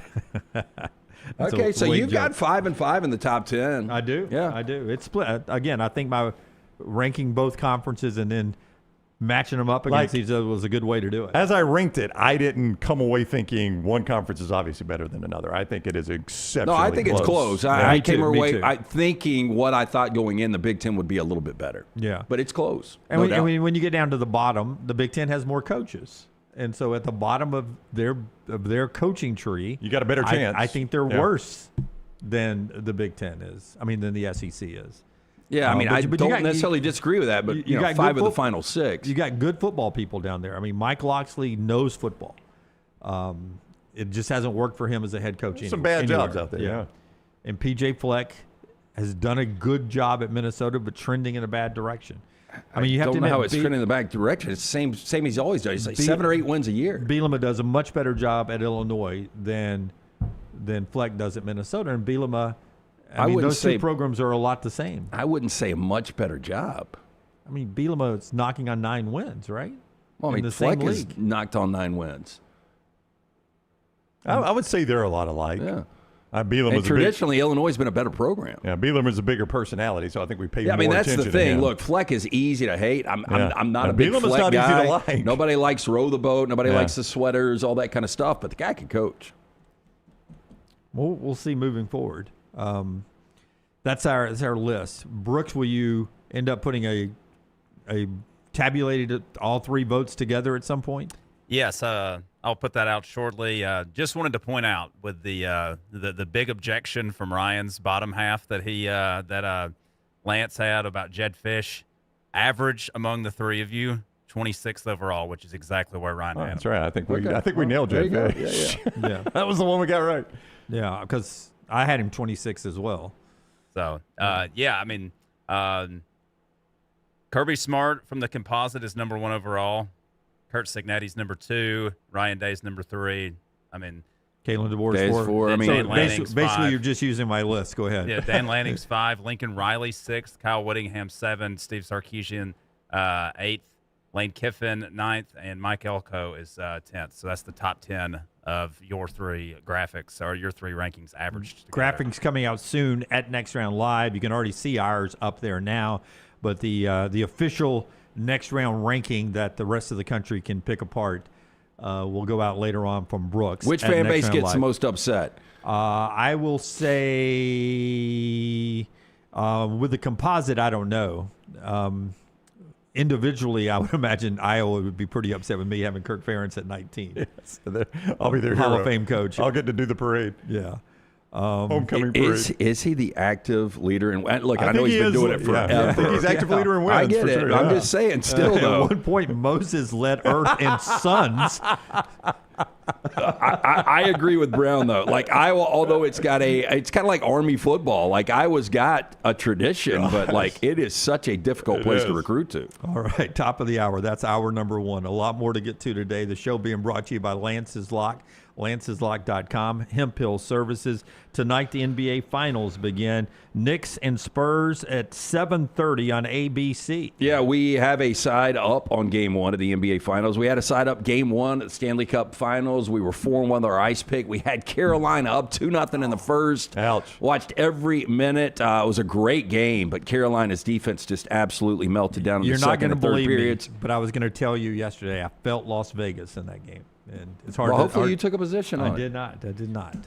But outside of that, we were 5-2 in baseball. So we're 5-3. Another winning day for you at lanceslock.com. We'll have more Major League Baseball, Game 1, NBA Finals. Jump on board. Win with us. Always brought to you by our friends at Hemp Hill Services. Whether you experience plumbing, heating, cooling issues, home or business, they're ready to serve you. Call Adam, Chad, Andrew, the guys there. Hard to stop a train. 205-229-2090 for more information. HempHillServices.com. We interrupt this program for breaking news. From the gators of the litigation situation. Insurance companies have a playbook. I repeat, insurance companies have a playbook. Deny, delay, defend. They know which law firms will fold and settle cheap. They are not on your side. That's corporate greed at work. At Alexander Shunnarah Trial Attorneys, we fight back. We have the resources, the muscle, and the will to take them on. And you don't pay a dime unless we win. They fight dirty. We fight hard. Call 659-777-7777. Or hit up alexwins.law. Physical office location, Birmingham.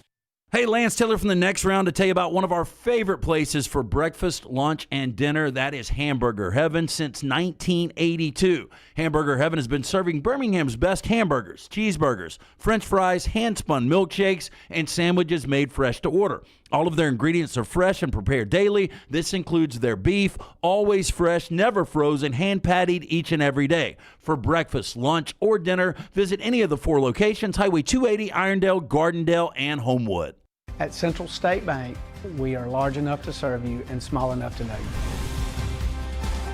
Manage your money with ease, whether it's mobile banking, hassle-free checking, competitive loans, business solutions, or personalized financial advice. We're your hometown bank with big-time service. Visit us today and experience banking made simple, because at Central State Bank, you come first. Member FDIC. Next Round shirts, Next Round hoodies, and Next Round hats all in one place, nextround.store. Find your favorite piece of gear from your favorite show and put it in your rotation. You never know, you might be in one of our videos showing Next Round gear being worn all over the world. Find all of your favorite Next Round gear by visiting nextround.store. Place an order for you and that big Next Round fan in your life at nextround.store. Look your best at work, at school, at the stadium, or anywhere you go wearing Next Round gear from nextround.store. Remember the name Way to Wellness if you're battling weight loss in your life. I'm Jim Dunaway from the Next Round. There was a time I was over 216 pounds until Way to Wellness helped me lose 45 pounds, and now for over 2 years, they've helped me keep that weight off. Here's their website, aplanforme.com, aplanforme.com. That's a great name for a website because there's no cookie-cutter plan. Everything is designed specifically for you. No contract, no sign-up fees, and your first consultation is free at Way to Wellness. Hey, there's nothing worse than waking up to a plumbing problem. Don't get caught in a flooded house. Call the guys at Hemp Hill Services. Adam, Chad, and the team at Hemp Hill are the only ones I trust to fix it and fix it right the first time. Hemp Hill Services does it right and always at a fair price. For all of your plumbing, cooling, and heating needs, trust the name that Birmingham has trusted since 1954. That is Hemp Hill Services. Call now, 205-229-2090. Storm season is here. Make sure you have a plan of action in place right now. Greg from Pell City and Storm Restoration Roofing should be your first call when storms hit. Insurance companies love working with Storm Restoration Roofing because of Greg Nelson's name and reputation in the industry. When storms hit, call Greg Nelson. He's local, 205-542-3531. He's the home of the free no-cost roof inspection. Greg from Pell City on Facebook, 205-542-3531. It's Storm Restoration Roofing. Stop by the New York Butcher Shop and pick up the finest in certified Angus prime beef steaks and burgers, premium pork chops, ribs, and all-natural chicken cut to order just for you. Their chef-prepared entrees and side dishes are the perfect dinner-to-go choice for your family and are ready to heat at home. With a great selection of fine wines and desserts, the New York Butcher Shop is your one-stop dinner shop. 2 locations to serve you, Cahaba Heights and on Highway 119 in Greystone. The New York Butcher Shop. Rare quality, well-done service. Jim Dunaway, Lance Taylor, Ryan Brown. The Next Round, presented by Bud Light, is on now.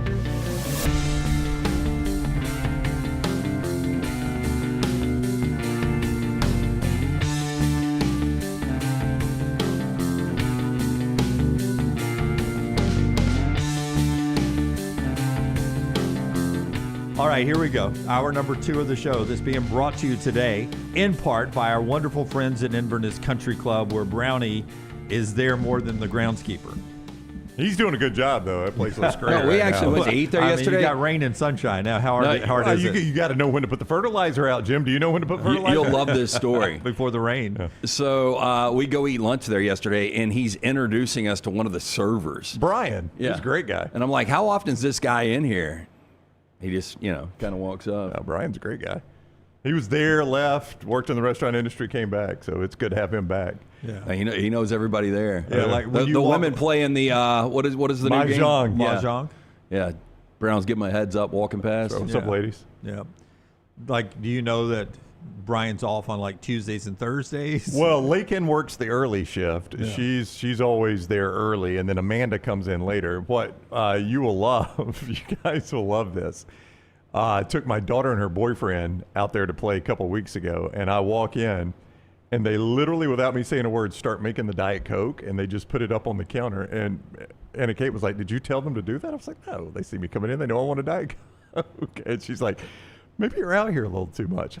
Can't be at the golf course too much. Not too much. Not too much. Not too much. Inverness Country Club, ICC, and they also know that I want it with the crushed ice and not the cubed ice, so they get crushed ice for me. I think that goes without saying. Yeah, I mean, do you even take time to read putts anymore, or you've had every putt on the course by now? I know I know how to play this course now. I've learned the course. I know he tells them where to put the pin placement. I wish I could. Hey, I got to tell them where not to put the pin. Draw pin on top of draw pin on top of draw pin. Are you done with the read? Let me do it real quick. ICCalabama.com, Inverness Country Club. If you're looking for a club home in Birmingham, Inverness is your club home. The best days happen at Inverness Country Club, 205-991-8608, 205-991-8608. Talk to our friend Erin Hilliard. She's a delightful person, and she would look forward to setting up a tour for you. You'll see a beautiful clubhouse, the great food. You'll see a gorgeous course, tennis facility. They are updating that right now. It's going to be state-of-the-art. The pool, there's a resort-style pool with a cabana. But the people, I was just talking about, the people are the best part of Inverness. ICCalabama.com. Give me the Iowa comp out of the SEC. I got to go back to your ranking real quick. I would say quick. Iowa is Missouri. No, Missouri's won at bigger heights. I would say Iowa is. Iowa seems like a more difficult job than Missouri. Okay, well then, I'm just asking you guys. Well, if we get to that more level, so Dunaway, because I want to see where he is. If we get to that level, now we've got them. If it's worse than Missouri, we've got them in the Arkansas, Vandy, Mississippi State neighborhood. So Iowa is one of the premier programs in college football. Oh, Jim Dunaway, one of the They're premier. top half of the Big Ten. Well, okay, top half of the Big Ten. Okay, all right, let's do that real quick. Yeah. Let me pull up the Big Ten here. So okay, while you're doing that, LT, tell us about Odie's. Odie's Tavern, great place to watch all of the Super Regionals coming up. Game 1 of the NBA Finals tonight. Live music every Friday and Saturday night. Make sure you get in and see that incredible staff. 2 locations, the original and Crestline. Newest location right there, Edgewood, on Broadway and Homewood. Enjoy the food from Rodney Davis. Been doing it for 4 decades now. The wings, the burgers, the sandwiches, the ice-cold beer buckets, full of the Bud Light. Get in and see Will Haver and that great staff. Birmingham Institution is Odie's Tavern. All right, currently better job in the Big Ten than Iowa, yes or no? Historically, no, but Indiana currently, yes. Yes. Well, yeah, right now. Currently. Ohio State. But that's more Signetti-driven than program-driven. Well, it's also system-driven. Ohio State, historically or currently, yes. Oregon, yes. USC, yes. Michigan, yes. Now we get, so we're at 5. Penn State for sure. Yes, that is 6. Okay. Washington for sure. More than Iowa, I would go Washington, yes. Okay, we're at 7. Okay. You can only, Jim, we only have one more spot. Yeah. To be top half. But here we go. We're getting to Here we go. Iowa and Auburn is the comparison. Illinois, better or worse? Right there with it. All right, same. It's worse. Minnesota, better or worse? Worse. Okay, here's going to be the difficult one.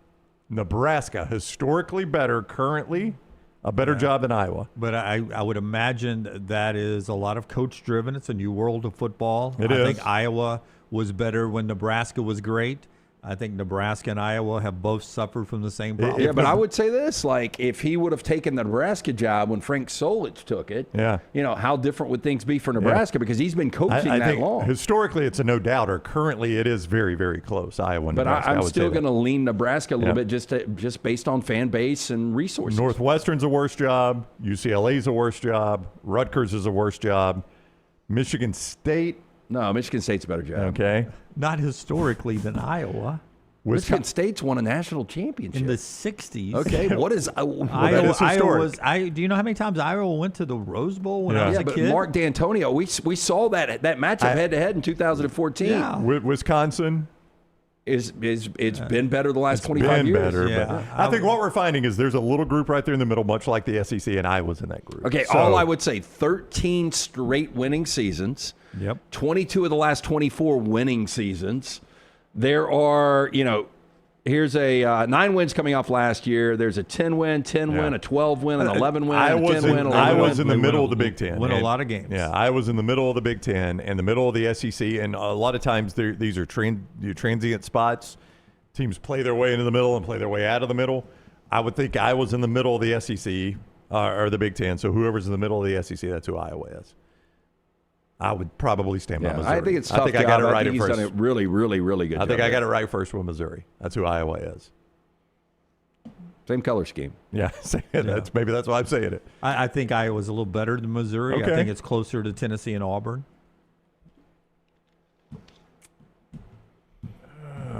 Which means Ferentz has won more than those guys have. Well, he's definitely Auburn has won and played for a national championship. Yeah. But he's been more consistent than the up and downs. Yeah, I mean that's the thing, the consistency.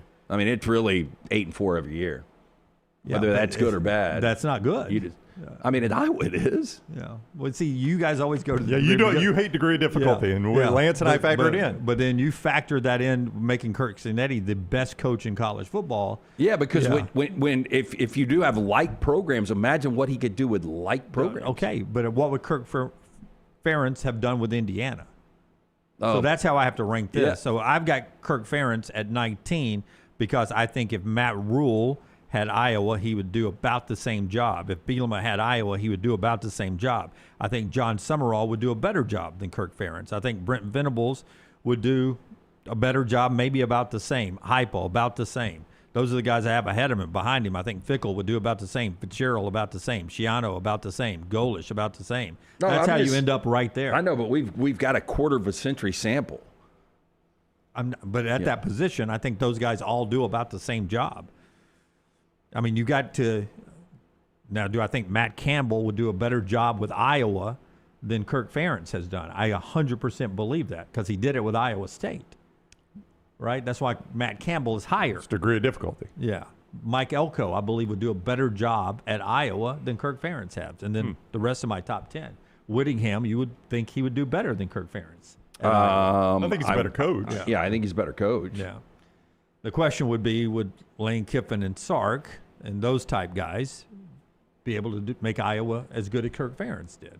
I think they would. I can't think of a weirder fit than Lane Kiffin at Iowa. That'd be such a strange fit. Come to the cornfield. Come to the corn, baby. Yeah. All right. A couple other things going on today, but Nick Saban is talking a lot in front of the Senate hearing committee, and he's saying a lot of meaningful stuff to college football fans. Brown's following a couple of these. If you missed it in the first hour, he talked about the amount of NIL money Alabama has had since his first day during the NIL era through last year, which he put the number at $24 million for last season for Alabama's NIL. That's for all sports, not just football, I assume he's talking about.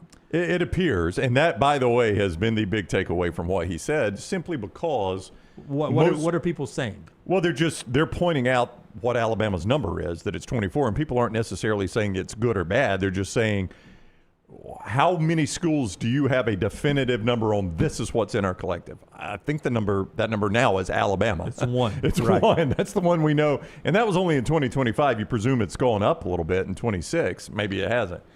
But, I mean, I think that's what jumps out at people is like, this is such a mysterious number is what's in all these NIL collectives. Nobody really knows the number. And we discussed this a little bit when we were debating Signetti earlier, like, when people were saying that the Indiana roster was a $24-25 million roster, he was very quick to say, no, it wasn't. These coaches do not like to say they've got a big money roster. That's the last thing they want to admit, is that they're coaching a big money roster. Well, it diminishes their coaching ability. It does, and it puts them in a tough spot in negotiations as well moving forward. Yeah. You know, if I can convince people I can do this with the discount, maybe they may want to still play for me, but they don't try to beat me up for $10 million. Which is why it was beneficial for Signetti to say, I won the national championship last year with $17.4 million. That's right, yeah. When the number may have been greater than that, but these coaches are very quick to say it's not. And if Steve Sarkisian has $47 million spent this year, if they are 9-3, people are going to like, you're 9-3 with a $47 million roster? You know what I'm saying? Yeah. People last year looking back at Ohio State, who had reportedly the highest paid roster, they didn't win the national championship. That's a knock on Ryan Day, that you had you spent the most money. It's a little knock on the Dodgers if they don't win the World Series, right? Huge knock. Yeah. Certainly the Mets. The Mets technically have the biggest payroll this season. Yeah. And well, you just assume they're not going to win it because of the Mets. The Mets, yes. Okay, another thing Nick Saban has said, and we'll get to more reaction and all that, but Brown, but this is one that Coach Saban, who I love dearly, has to be careful because he's not in the game anymore, but people remember when he was in the game. Nick Saban, quote, on tampering, the Luke Farrelly case. Clemson had a player who was on campus for a whole week, and they came and got him off campus and took him someplace else. That was Ole Miss. They came and got him and took him someplace else. Pete Golding worked for Nick Saban. That is right, yeah. So when you're not in the game anymore and you start talking about what goes on in the game now, it's the old Fight Club rules. But now Nick Saban's telling us what went on at Fight Club. Don't be surprised today or tomorrow if somebody comes back and says, well, when Coach Saban was at Alabama, I had this guy who I thought would be back for another year, and all of a sudden he's at Alabama. Well, what happened there, Coach? You remember, you may not remember this, but and I'm not going to remember the player he was talking about. It was a kicker, wasn't it? Yeah, the kicker at Akron or somewhere in the MAC. MAC. Yeah, in the MAC. We kept waiting for him to get in the portal. We kept trying to get him in the portal, I think was the exact quote on ESPN NFL Draft after Nick Saban's done it at Alabama. We kept trying to get him to get into the portal. Yeah, we kept trying to get this kid in the portal, and he never seems was. like tampering. It sounded a lot like it, yeah. Don't know what else it would be. Yeah, but even Nick Saban, once he got honest, he was honest even about himself to a certain degree. Yeah. We kept trying to get him to get into the portal so that we could get him. Yeah. Apparently, Nick Saban's not getting asked a ton of questions. So I'm sure people in football are like, let's keep asking these other people questions. Yeah, keep going to the other end of the table. The other thing he said is there needs, and this is going to, I'll tell you how this will play for Nick Saban. He says there needs to be a cap on agents. And I don't disagree with that.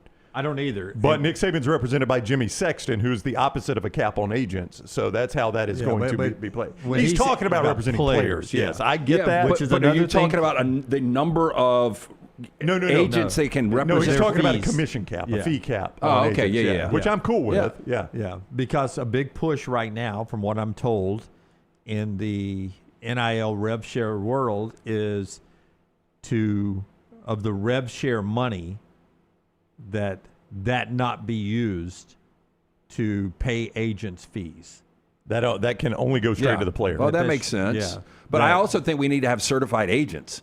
Well, he said that too. He said the agents need to be registered. There's no repercussions for somebody that's not certified. Well, and here's what's happening, and people in college sports have told us this. You've got agents that are not certified by the NFLPA. Some people's family members. That's right. They're not certified by the NFLPA, so they know this 3 years is the only time I can make money off of, Jim Dunaway Jr. This is the only time I can make money off Junior. This is it. I got 3 years. I've got to maximize my earnings because once he gets to the NFL, I cannot represent him because I'm not certified by the Players Association. And that is very, very dangerous because we've heard stories of 30% commissions or fees of 30%, which is in the agent world outrageous, but they got to make the money while they can. So that's why Nick Saban's saying this. I'm sure he saw this at Alabama. But what's happening here now, you're going to have a guy who made millions of dollars as a coach with Jimmy Sexton as his guy. That's how this is going to play. They're going to be like, oh, wait, you want to cap the players? That's right. Agents. But your guy Sexton. But your coach's agent's That's no right. problem at all. Your guy Sexton he's convincing every school in the SEC their coach is about to leave for another job. He can get Lane Kiffin to leave Ole Miss for another school during a playoff run. You're not going to try to cap him for the coaches, but you're going to try to cap him for the players. He can convince Kentucky that Mark Stoops was taking the Texas A&M job, so Kentucky panics to give Stoops a massive contract that they eventually have to spend a massive amount of money to buy out, which Jimmy Sexton also makes money on. Yeah. I mean, that's the way that is going to play, though Saban, I think, is right in what he says here. He's right in what he says, but it's got to be good for what's good for the goose is good for the gander. Sometimes I don't even know what a gander is. So it's a female goose. No, the goose is the female. Okay. No, the goose is the male. So you don't know a either. Gander was like a baby goose. Yeah. What's good for the goose is good for the gander. The gander definition is the male goose. An adult male goose. Yeah. So the goose is just a goose is a female. Okay. Right? What's good for the goose is good for the gander. Yeah, so it's what's good for the woman is good for the man or whatever. So what's good for the player is good for the coach. Sometimes, is what I would say to coach. Yeah, sometimes. Actually, I wouldn't say that to coach. Yeah, you would not tell him that at all. Sometimes message gets lost because of messenger, and I do think this one will be one of those cases. Yeah. Some more reaction to what Nick Saban is saying in front of the Senate from Brownie over there after LT tells us about the great folks at New York Butcher Shop. I actually went in there last night to see our friends Jim and Art and Tony and all the fine folks. Just a great staff of butchers. Jack was over last night. We had fillets, absolutely fantastic. Some of that apple pie for dessert. Got to try that out. 2 locations for you. The original, Cava Heights, Highway 119 in Greystone. Stop in for the freshest meats, the great sides made in-house fresh every single day. Catering options, fantastic selection of fine wines and desserts as well. Rare quality, well-done service. It is the New York Butcher Shop. Let me ask you, do you think the Notre Dame athletic director thinks the salary cap recommended in this is a realistic cap? Or the salary cap, the current cap is a realistic cap? I do not think he thinks it is. No. We need a realistic cap. The concept of a cap emanating from the House settlement, in my opinion, is a fallacy. There is no cap. Yeah, I would agree with that. Has he commented on the media rights? I've not seen that, no. Yeah. You know, even if we ever had a cap in college football, unless there's a way to penalize, nobody's going to adhere to it. There's no way. I mean, again, the NFL, $301 million this year. That number, let's just say it's $100 million. Texas is going to spend $125 million. You can't do that until players are employees and they're operating under a collectively bargained union system. Yep. Which is something a lot of football fans don't want to see, but that's the only way you can have a legitimate But I still cap. think, like, you've got rights to a player in the NFL. You draft that player. They can't – if you're a businessman that's a huge Browns fan, you can't go pay somebody more money. There's no reason to do it.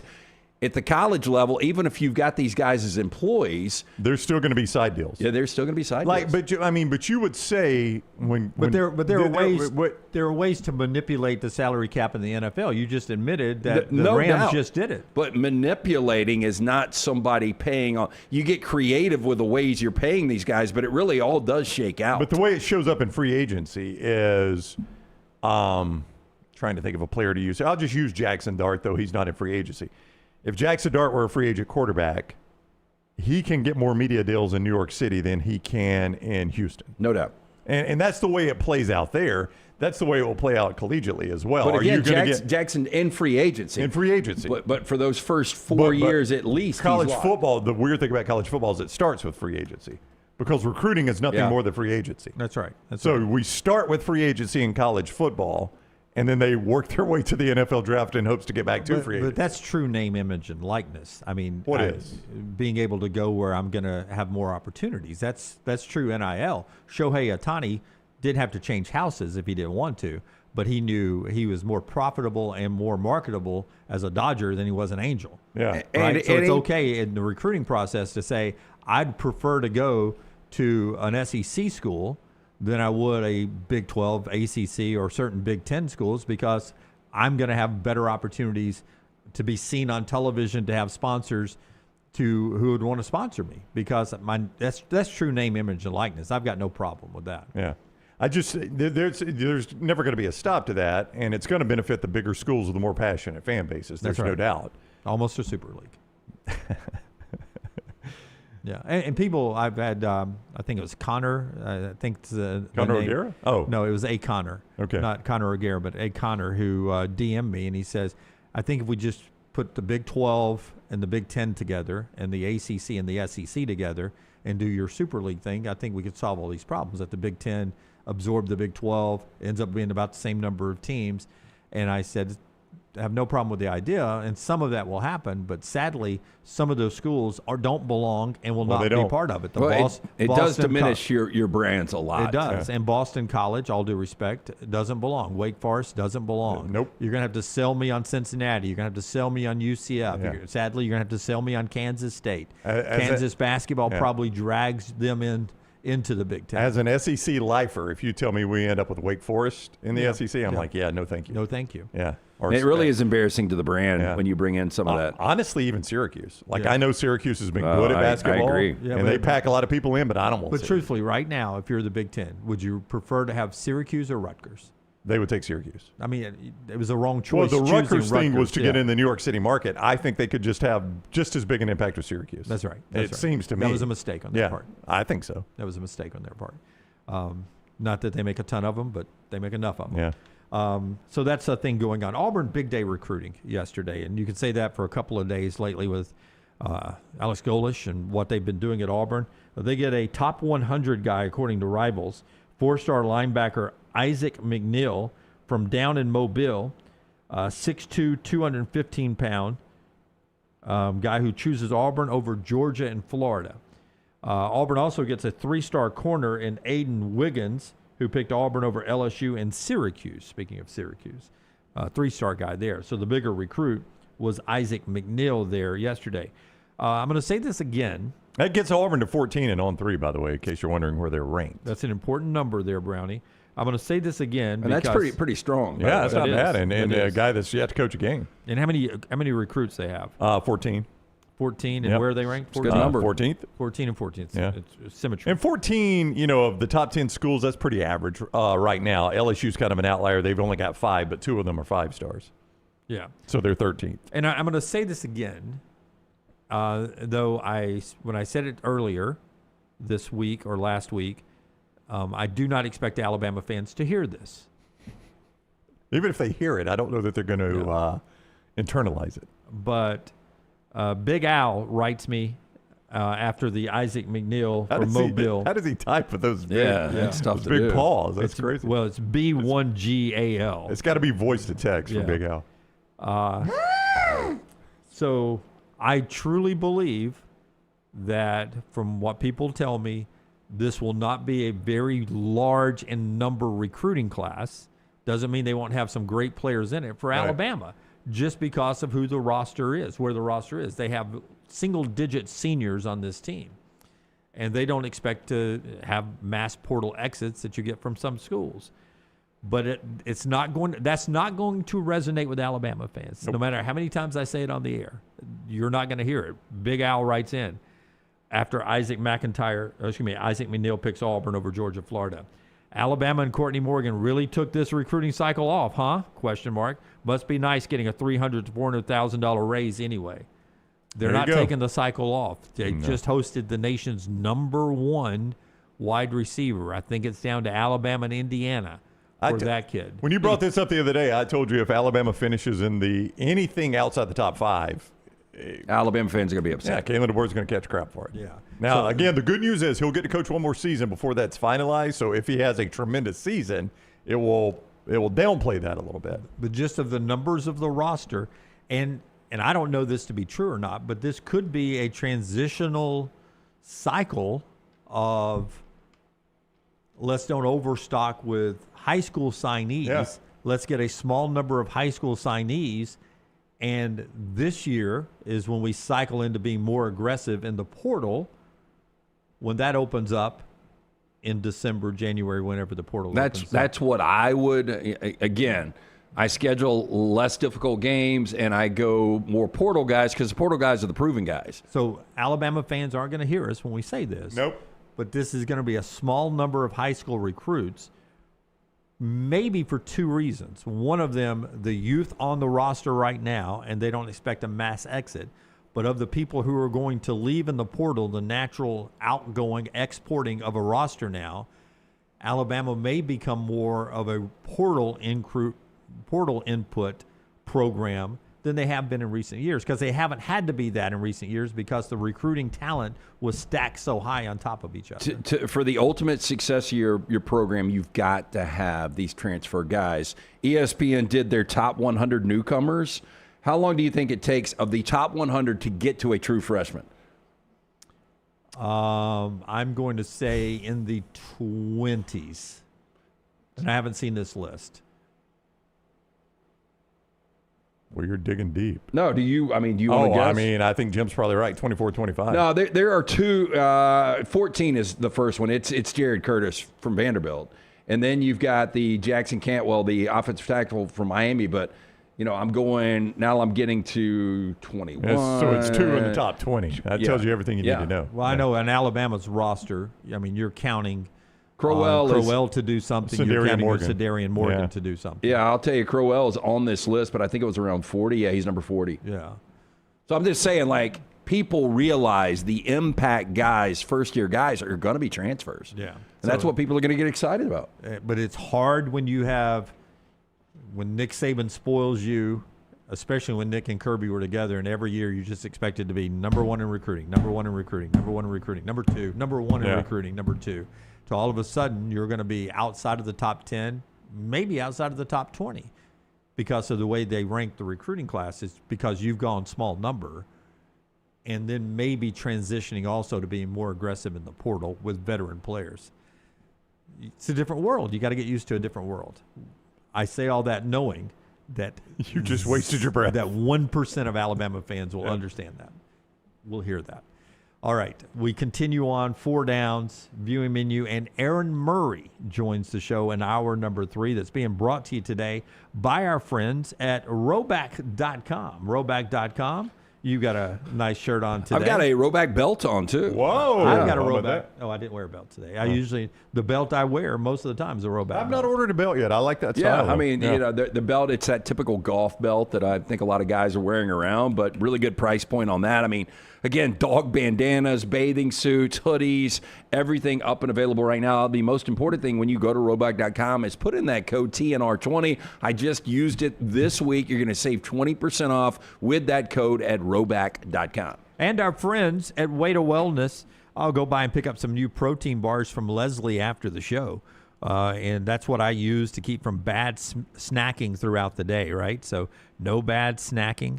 helps me maintain my weight loss. But if you want to jumpstart your weight loss, injection therapy, meal replacements, a variety of other ways they can do it, check it all out online at aplanforme.com. Aplanforme.com. There's no contract. There's no sign-up fees, and your first consultation's free. Yes, that injection therapy is so popular with a lot of people. Leslie will explain that to you, price point it for you, and show you how it could work for you, all right there at Way to Wellness. It's Way to Wellness, your journey to healthy living. Take the next round anywhere you go with official Next Round gear. Buy yours today at nextround.store. From driveways to interstates, accidents happen fast. The insurance company's response? Here's our offer. Take it or leave it. Leave it. Call Alexander Shunnarah Trial Attorneys. Over 250,000 clients. And no, they don't accept lowball offers. They fight, they win. Over $2 billion recovered. Call now for a free consultation. 659-777-7777 or alexwins.law. Physical office location, Birmingham. Sterling and the fine folks at Champy's Chicken on Highway 119 in Alabaster want to welcome you in for a great lunch or dinner starting at 11 a.m. every day. Chicken that's brined overnight and cooked to order, and the taste of the Delta with those Delta recipe tamales. Champy's is perfect for all your tailgating needs this football season. You can also choose Champy's for your next party, wedding, or birthday. Great food, great people. Champy's Chicken on Highway 119 in Alabaster, and everything online at champyschicken.com. At Central State Bank, we are large enough to serve you and small enough to know you. Manage your money with ease, whether it's mobile banking, hassle-free checking, competitive loans, business solutions, or personalized financial advice. We're your hometown bank with big-time service. Visit us today and experience banking made simple, because at Central State Bank, you come first. Member FDIC. Never miss anything from the next round when you listen on demand through the podcast platform of your choice, Apple, Spotify, iHeart, or Google Podcast, wherever you listen. Always like, follow, subscribe, turn on automatic download so you can catch every part of the next round. Listen anywhere in the world, anytime on the Next Round podcast feed, and support the show by following, subscribing, and turning on automatic downloads on any podcast platform. Listen anywhere in the world, anytime on the Next Round podcast feed. Thanks for always making the next round a big part of your day. Hey, Lance Taylor from the Next Round to tell you about one of our favorite places for breakfast, lunch, and dinner. That is Hamburger Heaven since 1982. Hamburger Heaven has been serving Birmingham's best hamburgers, cheeseburgers, French fries, hand-spun milkshakes, and sandwiches made fresh to order. All of their ingredients are fresh and prepared daily. This includes their beef, always fresh, never frozen, hand-pattied each and every day. For breakfast, lunch, or dinner, visit any of the 4 locations, Highway 280, Irondale, Gardendale, and Homewood. Remember the name Way to Wellness if you're battling weight loss in your life. I'm Jim Dunaway from the Next Round. There was a time I was over 216 pounds until Way to Wellness helped me lose 45 pounds, and now for over 2 years, they've helped me keep that weight off. Here's their website, aplanforme.com, aplanforme.com. That's a great name for a website because there's no cookie-cutter plan. Everything is designed specifically for you. No contract, no sign-up fees, and your first consultation is free at Way to Wellness. Stop by the New York Butcher Shop and pick up the finest in certified Angus prime beef steaks and burgers, premium pork chops, ribs, and all-natural chicken cut to order just for you. Their chef-prepared entrees and side dishes are the perfect dinner-to-go choice for your family and are ready to heat at home.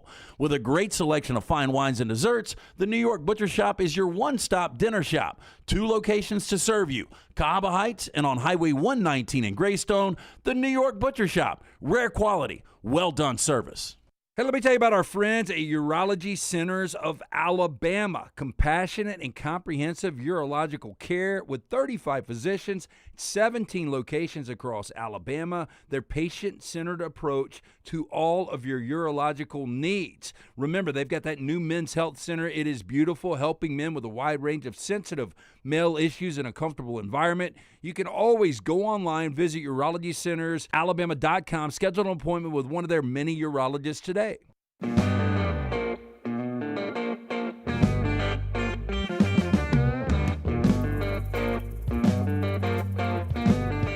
Back with you on the Next Round. Explain to me what we saw in the commercial break there, Forrester. That's Big Al texting you. That's right. It is possible. Yeah. Now somebody's got to hold the phone for him. Yep. He's got handlers, Big Al does. So that video is from that you threw into the AI. Looks to be from when we were on one of the great boats with the Floribama down there. Oh yeah, it is Floribama. It's really, I forgot what the name of that boat, but pretty awesome. Was our buddy Brett? Brett, yeah, Brett. Captain Brett. He was fantastic. Cool guy. Yep. And I think he told us a wild story about. Not that boat, but another one. So I knew cameras were rolling for some reason we were doing, and I threw my shirt on really quickly. It's inside out. That's true. Is that your Buccaneer shirt? My Buccaneer shirt is on inside out. That's not AI screwing that up. I really did throw it on inside out because the cameras were rolling something and I was shirtless, so I had to throw the shirt back on. Dunaway kind of is driving a boat a little bit. Yeah, it's kind of like you're driving one of those big boats. And not doing it very well, as I rarely throw my hand under is it called the steering wheel? You're definitely... it's like you're making a run to Cuba with the skyline in the background. Yeah. Big Al's probably saying, hey, if you own that boat, go ahead and give us more NIL money, you idiot. We could use it. Yeah. How's the vote? Oh, it's good. Really fun with AI back there. It's always the great stuff. Speaking of spending, the Falcons doing a little spending before we get back to college football. They get a long-term deal with Drake London done. And they expect to do Bijan Robinson and Kyle Pitts before the season starts. They're a good quarterback away. And I don't know, maybe Tua is the deep ball is still a problem for Tua. It's not just playing indoors that's going to fix this or having, a different offense. The deep ball is going to be a problem for him, but they really are a quarterback away on offense. He has got, as good as some of the running backs were. Was it Mostert had 14 touchdowns? Yeah, Raheem Mostert was really good. Devin Achane was fantastic. Yeah, this is by far going to be his most dynamic player, outside of a Tyreek Hill that he's played with and Bijan. Then you look at Drake London, who's not a deep threat guy, really. He's more of a possession, red zone kind of threat. I think it's going to be a perfect marriage. And then if you can get the good Kyle Pitts, way too many inconsistencies, way too many games where he disappears. But I agree with you, and I think Tua is going to be really good. And that's why I think Atlanta, at least right now, wins the NFC South. The softball Best of 3 championship series starts tonight. Texas Tech and Texas. Game 1, 7 o'clock ESPN. 4:25 Central Time is the Golf Channel coverage of, I don't know if that's the Golf Channel coverage, that's the tee times for Auburn golf against UCLA today out in California for the Golf National Championship. And as I said, 7:30 tonight ABC for Knicks and Spurs, Game 1 of the championship series. I will tell you before Tyler hits the spotlight. Well, real quick, what kind of side bet do you think Cody Campbell has with somebody at Texas on tonight's matchup? Even though it's the 11 seed Texas Tech against, I believe, the 2 seed Texas. I feel like, I don't know, I don't watch a lot of softball. It just feels like the momentum is Texas Tech, right? Texas Tech is both of them had to win 2 games to get out of the losers bracket. Mike White, the Texas coach, is 6-0 this year in elimination games. 7-0 in his career at the Women's College World Series in elimination games. He's never lost an elimination game as a coach at Texas. But that Nyjah Kennedy girl is unbelievable. They got another good pitcher. I never remember her name, the lefty. They've got unbelievable bats with Mia Williams. I would take Texas Tech to win this. Is Kennedy the girl that they bought from Stanford? Yes, 2 years at Stanford, 2 years at Texas. Yeah, and that was really Cody Campbell. That was his, before he had even started spending money on football. $1 million. Yeah, he paid $1 million for a pitcher to go from Stanford to Texas Tech, and that was when we were like, oh boy, if they ever do that in football, and now they are. Yeah, they hired the coach from Louisiana, who his first game at Texas Tech had 125 fans, and he's grown it now to where they sell out, and they have to have security for people like Nyjah Kennedy as they move from place to place on game days because people stop her for autographs. And Texas Tech's actually favored tonight. Are they? Minus 130. Yeah, that's my pick to win it. Not just because they eliminated Alabama in close games. I just feel like LT said, they got so many sticks 1 through 9. Texas won the national championship over Texas Tech last year, so it's a rematch tonight in softball. Before you hit the spotlight, let me remind you that our Innisfree countdown to kickoff is 87 days. Man, so quick. 87 days. And yes, for those that wanted to be voters in the 40 and 40, we haven't done that. We're late getting into it this year. That's all on me. 87 days away from the start of college football. Your game day tradition is Innisfree Irish Pub in Tuscaloosa and Lakeview. Irish-inspired pub food, the signature Irish gold sauce, and always a world-class atmosphere at Innisfree. The countdown to kickoff, 87 days. The College Football Spotlight. By the way, one of those games 87 days away has been moved. Oh, I want to hear this. All right. After you tell us After about I tell Shunnarah. you about Alexander Shunnarah, I will. Brooks giving us a heads up on that. Alexander Shunnarah Trial Attorneys, the place to go when you find yourself in any sort of legal situation. Shunnarah.com, Shunnarah.com. You do not pay a dime unless they win your case with Alexander Shunnarah Trial Attorneys, and boy, do they win cases.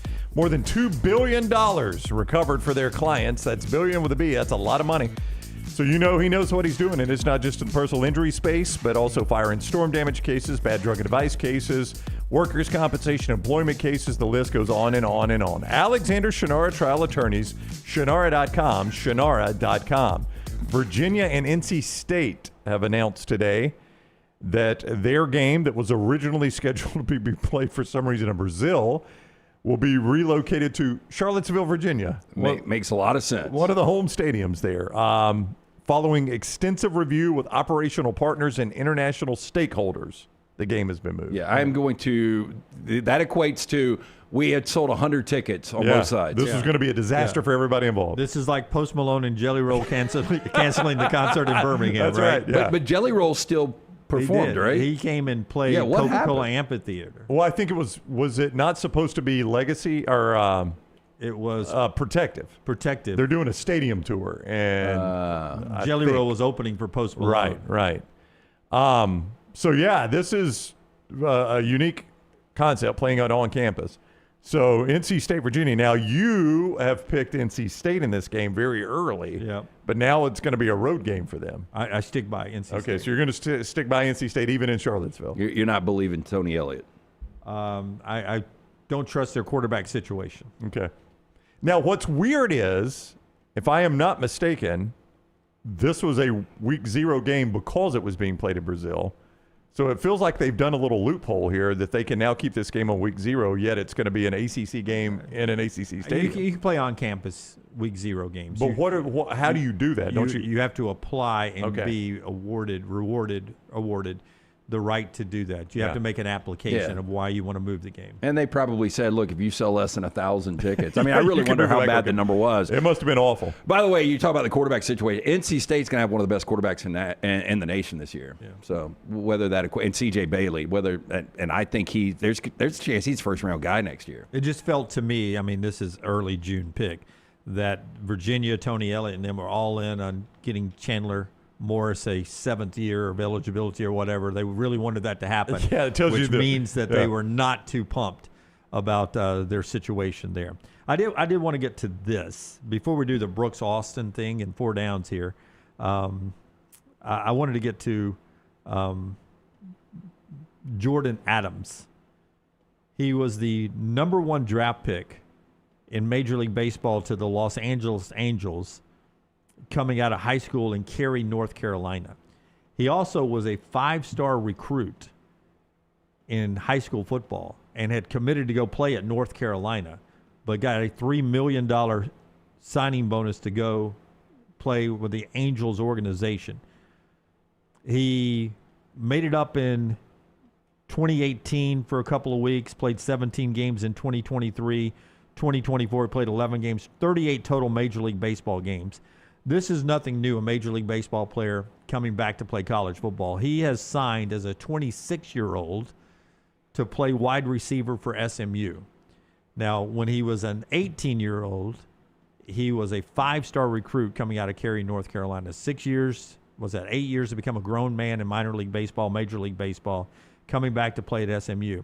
Only 2 receivers were rated higher than him in the recruiting class of 2018. When he was coming out. Amon-Ra St. Brown. He's been with the Lions forever, it feels like. And Jamar Chase. Yeah, he's been with the Bengals forever. Oh, look, this kid at 26, I mean, he's a man. Jordan Adams, 26. The only 2 receivers were Ross St. Brown and Chase, rated higher than him. Now he's going to SMU. Yeah, I don't know how he's not good. Who's got a 4th-year starting quarterback, so he's grown man strength, hungry. He says talented, now obviously. this is the sport I should have stuck with and not took the $3 million. In today's world, he wouldn't have had to take the $3 million in baseball. He would have taken $3 million in football and gone Probably not to to LSU. SMU, yeah. He committed to North Carolina. So you don't have a problem with this, though, right? No, this has been a This long-standing is college rule. That, Chris Winkie. Yeah, Jamie Howard. Chris Winkie was 28 when he won the Heisman Trophy. Yeah. Yeah, Jamie Howard at LSU did this. There have been a handful of guys. Brandon Whedon at Oak State. Yep. In 2011, when they probably should have played or could have played for a national championship, he was a minor league guy. So this really has nothing to do with the new college rules. This has been going on a long time. But this is a rule that, as we try to correct the international players and all this is a rule where Jordan Adams or Chris Winkie or Brandon Whedon couldn't play now because we're working on the 5-year Well, that's rule. true. Yeah. So these guys would be out of their window. Their clock would have started ticking the minute they graduated high school. Yeah. So 19 years old, they would have a 5-year window. These guys couldn't come back now. So you lose some of these legal guys coming back to play football and to get a college degree. But that 5-year to clean window, up the international basketball mess. Can it start on your 5th year? No, it starts the day you graduate high school or your 19th birthday, whichever comes first. No, I get that, but I'm saying okay, so your 24th birthday, if you enroll then, do you have 5 years on the back end? No, you won't be able to because your window's already closed. Like if you come back at 22, you still only have 1 year left. Yeah. Yeah, so just one of those things we're going to lose. Let's do 4 downs today, brought to you by Central Alabama Asphalt. Yeah, that is the group of people. They do tremendous work everywhere, but I'm telling you, where you see them a lot, you just don't even know it, is when you're out riding around the roads of Alabama and you see these big federal paving projects, the state government paving projects, and the municipal paving jobs. Boy, project is a tough word for me today. Up against the clock, man. I need you to Oh, nail sorry, this thing. Jim. From highways to neighborhoods, though, they've got a division that's dedicated entirely to the smaller jobs, like maybe a parking pad, a driveway, a parking lot for a church or community center or something like that. Is Central Alabama Asphalt, an entire division based just on that. So for estimates on jobs big or small, you can give them a call, 205-349-0910, 205-349-0910, or centralalabamaasphalt.com. First down. Former New Orleans Saint and Carolina Panther linebacker Sam Mills would have been 67 today. If I asked you the most underrated pound-for-pound NFL player in your opinion. Now, Sam Mills wasn't really underrated because he ended up being a Hall of Famer, but he wasn't drafted. He came out of Montclair State. He was 5'9" as a dominant linebacker. I mean, would you consider Darren Sproles? Yeah. Yeah. I was going to say Darrell Green, but I don't think he was underrated. I think Darrell Green was small for that position, but I think people consider him one of the best corners of all time. In that mold, I would go Dave Meggett. Okay. Meggett was a guy that was he was listed at 5'7". So if you're listed at 5'7", you're 5'5". Probably. And this is a guy that won a Super Bowl, was one of the electrifying return men, really did everything for those Giants teams. I mean, Julian Edelman is a good answer, though, right? Yeah, I do think he had the benefit of playing with Tom Brady, and if he doesn't sign with the Patriots initially, he probably never plays. It's hard to call him underrated because he's in the Hall of Fame, but Zach Thomas was very undersized to be a middle linebacker in the NFL coming out of Texas Tech. Yeah. And hard to be underrated. He's in the Hall of Fame. And Edelman was a Super Bowl MVP because I unfortunately had to see that. That's one game, though. He won't sniff the Hall of Fame, though, right? No. Trying to think of somebody else that was underrated, undersized. Technically, I think Drew Brees and Russell Wilson both were undersized. They were, but they're underrated. rated. Yeah. So that's a hard one to do on the fly. I'll stick with Julian Edelman for me. Second down. This date in 2001, 6 Feet Under premieres on HBO. Also on this date in 2018, Succession premieres on HBO. If I asked you one critically acclaimed show that you've never watched at all. 6 Feet Under. If that's critically acclaimed. Yeah, that's why I brought it. I've never seen it. Yeah. But I've never saw House. I've never with seen Hugh that. Laurie. I never saw. That's a network television show.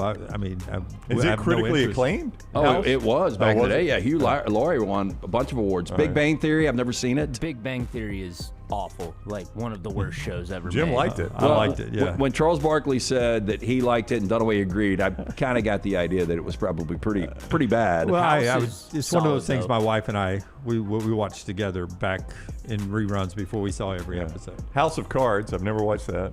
You'd like House of Cards. First few seasons really good. X-Files I never saw. I heard it was really good. X-Files is great.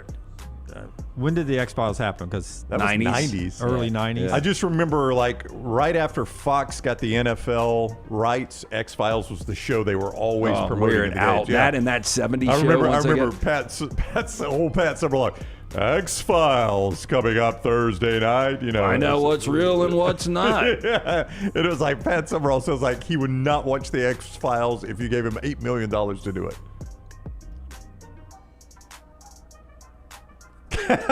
Third down. That's all you had. On this date in 1988, Big, starring Tom Hanks, premieres in the U.S. It was Tom Hanks' first Oscar nomination. Give me a random role for a big-time actor that you believe was their best. Oh, boy. That's Clancy you guys Brown, Mr. Krabs from SpongeBob. Okay. Who was the actor? Clancy Brown. You might know him as Hadley from Shawshank Redemption. Yeah. Also, the Kurgan in Highlander. I don't know if you ever saw Highlander. Christopher Lambert, the Immortal. There can only be one. Yeah, there can only be one. I was going to go Robin Williams' 1 Hour Photo. Oh, that's a good film. Yeah, I mean, Robin Williams, I think we sleep, like his stand-up it wore me out. But we sleep on how good of an actor he was. He could play anything. Really good. And playing just an absolute creep in 1 Hour Photo, nailed it. That was a long time ago. I think 2001. 2001 or 2002. Yep. Well, I'm going to be bad at this one, Dunaway. Yeah, I've got nothing. Yeah, I don't watch a lot of the deep cuts. Like, I watch... What about Dwight Yoakam in Sling Blade? Sling Blade. It's so good. It was hilarious. We don't need to practice, Randy. By the way, it's Friday Night Lights TV show 20-year anniversary. They were all back together this past week. Yeah, they did some sort of stage interview. Yeah. Connie Britton was there. The coach, I don't know his name. Yeah. That guy. Yeah. He's Kyle been in some Chandler. other stuff. Kyle Chandler. Yeah, he's done a lot better work outside of that. Yeah. Including the old show that was on Netflix from down in the Everglades. Oh, yeah. What was that show? Bloodline.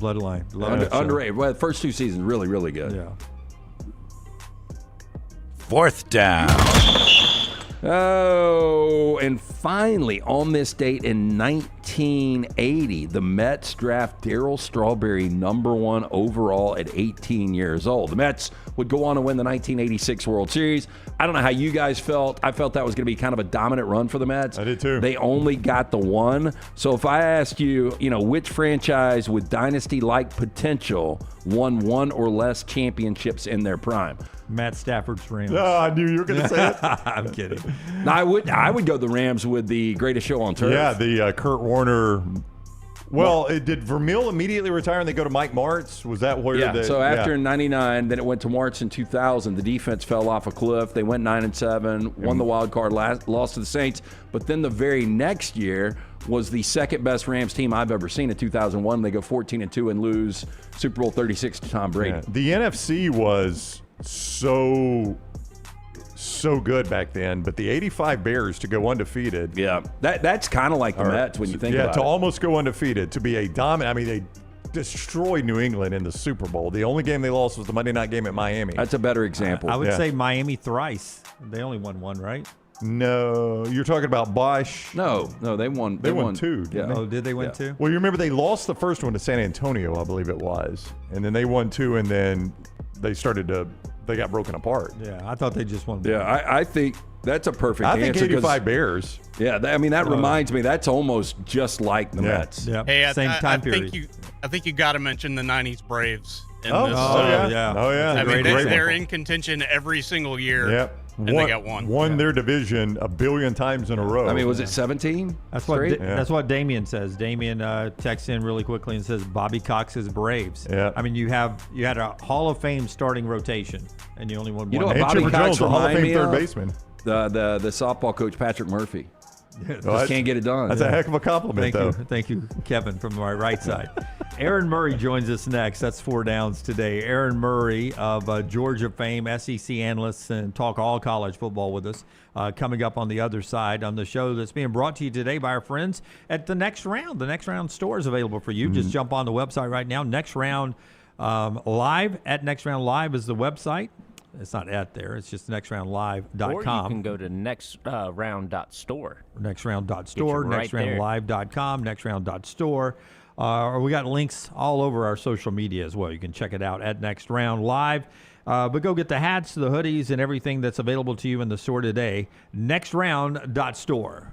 Follow Brownie on Twitter and Instagram at Ryan Brown Live. Hop in.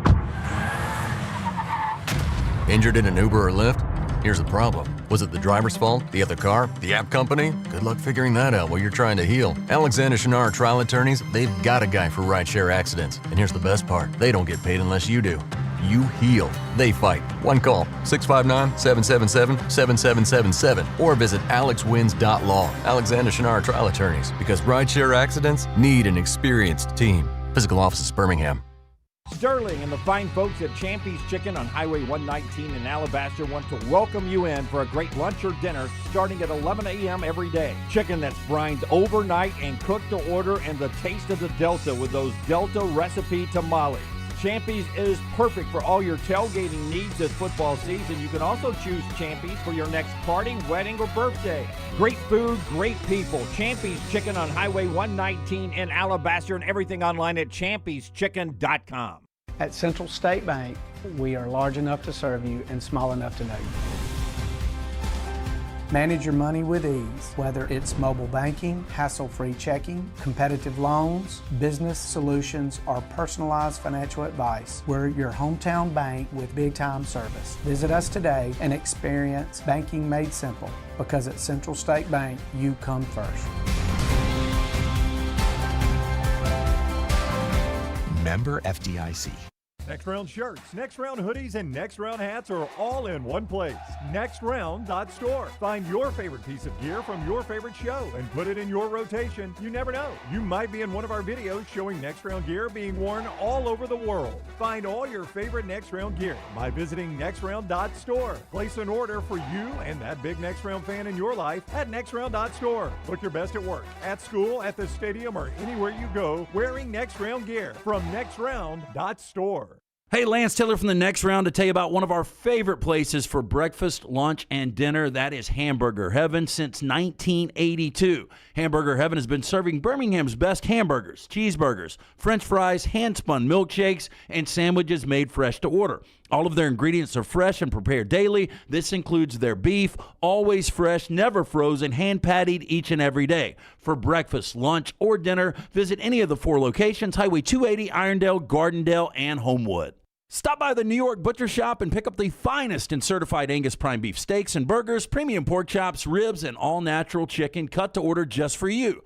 Their chef-prepared entrees and side dishes are the perfect dinner-to-go choice for your family and are ready to heat at home. With a great selection of fine wines and desserts, the New York Butcher Shop is your one-stop dinner shop. 2 locations to serve you, Cahaba Heights and on Highway 119 in Greystone. The New York Butcher Shop, rare quality, well-done service. Hey, for all of your IT and printing needs, reach out to our friends at Xerox Business Solutions. Look, I'm still one of those old school guys. I print my notes every single day for the show. If you watch the show here on the Next Round, you see all the notes in front of me. From day one, Xerox Business Solutions, they've been with us here at the Next Round. Local for over 45 years. For all of your IT and printing needs, visit XeroxBusinessSolutions.com or call 205-969-3000. That's 205-969-3000. Remember the name Way to Wellness if you're battling weight loss in your life. I'm Jim Dunaway from the Next Round. There was a time I was over 216 pounds until Way to Wellness helped me lose 45 pounds, and now for over 2 years, they've helped me keep that weight off. Here's their website, aplanforme.com, aplanforme.com. That's a great name for a website because there's no cookie-cutter plan. Everything is designed specifically for you. No contract, no sign-up fees, and your first consultation is free at Way to Wellness. Jim Dunaway, Lance Taylor, Ryan Brown. The Next Round, presented by Bud Light, is on now. Final hour of the show always brought to you by our friends at Champy's World Famous Fried Chicken, Highway 119 in Alabaster. If you're looking for a good Southern meal to kick back and watch college football in 87 days, what's better than Southern fried chicken that's brined overnight, cooked to order? How about some hand-cut chicken fingers, some Mississippi Delta recipe tamales? It is perfect tailgate food, and we're just 87 days away from tailgating with our friends at Champy's Chicken. champieschicken.com. All right, let's talk some football with Aaron Murray, the former Georgia quarterback, now ESPN. And faster than most thought. Brooks sent it out on social media. It got a heck of a reaction, including Aaron himself, who texted me, is like, man, I forgot what kind of wheels I had back in the day. I mean, you say fear was the motivating factor there. You were outrunning Tennessee defenders left and right there in Neyland Stadium. Yes, a lot of fear. I mean, I think a lot of people do forget, though, that I was a dual-threat quarterback coming out of high school. I don't know how accurate that should have been. I was not known for my wheels, but I did have a little giddy-up now and then. But as you alluded to, when you got a bunch of 300-pounders chasing you and game on the line, the adrenaline, obviously, in Neyland, which is, when Tennessee's rolling, I still say this, I think that's one of the most difficult places to play in all of college football. I mean, it was rocking, it was rolling. And, just I got made fun of by a lot of my teammates because I went to switch the ball from my right hand to my left hand, and it wasn't very smooth.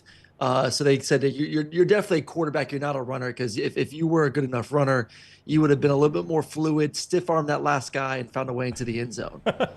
When Stetson Bennett won that first championship, people called him the old game manager. And then we saw him develop into an elite quarterback in year 2, winning back-to-back championships. I want to ask you about Gunnar Stockton. I don't think he gets the love that he deserves. Is this going to be kind of a Stetson Bennett progression? I mean, you hope so. I mean, I thought Stetson, just like every quarterback, definitely gained some confidence and, went out there and started playing at extremely high level. And I think Gunnar has a lot of tools and traits that you want in a quarterback. He's a heck of a competitor.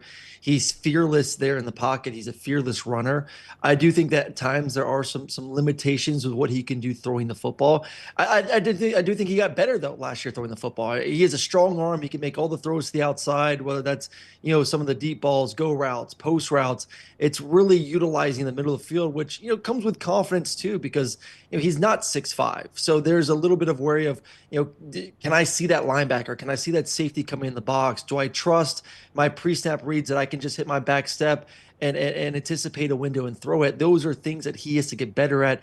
Touch over the middle of the field as well. So things, like I said, you saw him start to dabble in a little bit towards the end of the season, but if he can really take some strides in that area of his game, he is going to be and could be a very complete quarterback, and that's what Georgia's going to need from him this season. Some people are high on Michigan this year. Some people are down on Michigan. A lot of that centers around Bryce Underwood. Yep. And I saw where Eric Weddle sort of said that maybe Bryce Underwood's not going to live up to expectations. Take me back to your career, the growth that you had freshman to sophomore year, and what do you think is the future of a player like Bryce Underwood? I mean, I saw a lot of good from Bryce, throughout the year last year. I thought he obviously played really well in the bowl game as well. So, he's got all the tools you want. He's got a rocket of an arm. I think that just like we talk about with Gunnar, it's understanding when to use it and when not to use it, how to layer the football. And I even, for me, I learned that in the NFL too. I remember my rookie year. I want to go out there and show off that I got a strong enough arm to compete at that level. And I remember Jeremy Maclin came up to me and said, Murray, slow down. Just give us catchable footballs. That's all we need. We don't need, you going out there with a trying to throw haymakers left and right. So, I even was learning throughout my entire career how to put pace on the football. But when it comes to, first year to second year, I think the biggest thing is one, what you're good at and you know what you're not good at. We all show up as highly recruited guys, most of us. Bryce obviously was one of them. And you think you could play at that next level, but you're still not 100% sure, can I compete day in and day out and play at a high level? So you're able to assess year one. These are the things I did well. These are now the areas I need to work on. As a coaching staff, the coaching staff is able to say, hey, we now have 12, 13, 14 games of tape on this individual. We can now truly build our offense around him. We can give him drills in the offseason to work on. So it's a mixture of the coaching staff, the player assessing themselves, and then obviously to the confidence of, hey, I've done it. I've seen myself do it. And now I just got to continue to build into year 2, year 3, and maybe even year 4. Aaron Murray is with us, former Georgia great, now analyst for ESPN. At Aaron Murray 11 is where you follow him on social media. At Aaron Murray 11, he's with us on the Alexander Shunnarah Trial Attorneys Hotline. I do not know how much, TV footage or game film you've watched of Julian Sayin, but he's an Ohio State quarterback, so I think we're geared to say, wow, this guy's one of the best. But I don't see people talk about him in those terms. Like when you see NFL mock drafts, I don't see his name very high up there, even though it is a very good offense. What might I be missing in Julian saying, or why might he not be in those types of discussions? Well, I think it's a deep draft class, and I know that there's some wariness to saying that after what happened last year into that draft class of quarterbacks, and it not panning out to be as talented. But for me, I released, I think it was a week ago, my top 10 quarterbacks in college football, and he came in at number 8. And I know there's a bunch of Ohio State fans that are really upset. This guy was electric, one of the best quarterbacks in America last year. Look at the completion percentage, yada yada yada. And I was like, listen, number 8 in a class that is as good as it potentially could be next year, I think is pretty darn good, especially for a young quarterback. But, for him, especially you look at the end of the season and the sacks that he took in the last 2 games, and I know those are against 2 very good defenses, but, being able to get the ball out on time, being able to, really, not hold the ball for 4 seconds, move it to 3 seconds, move it to 2 seconds. And these are all things that you go back and watch the tape and say, hey, hit that back step or step up in the pocket, balls out, or even just, take an incompletion. Sometimes at the end of the day, guys aren't open, get outside the pocket and just throw it away. And we all feel like those are wasted plays, but they're better than getting a 6-yard, 7-yard sack. Those are little things. But when it comes to the arm strength, obviously the accuracy was absolutely elite last year. I think he checks off a lot of boxes. So I do anticipate him being a guy that could obviously move up and when it comes to my rankings and move up when it comes to intrigue for the next level. He's got the talent. He's got the playmakers around him. Obviously going to be a new offensive coordinator, but, Ryan Day's still the head coach, so he's going to have his fingerprints on what goes on with that offense. So I expect Saban to be one of the top guys once again this year. But Arthur Smith, I mean, the head coaching portion of Arthur Smith didn't exactly work, I think, the way the Falcons wanted it to. You live over there.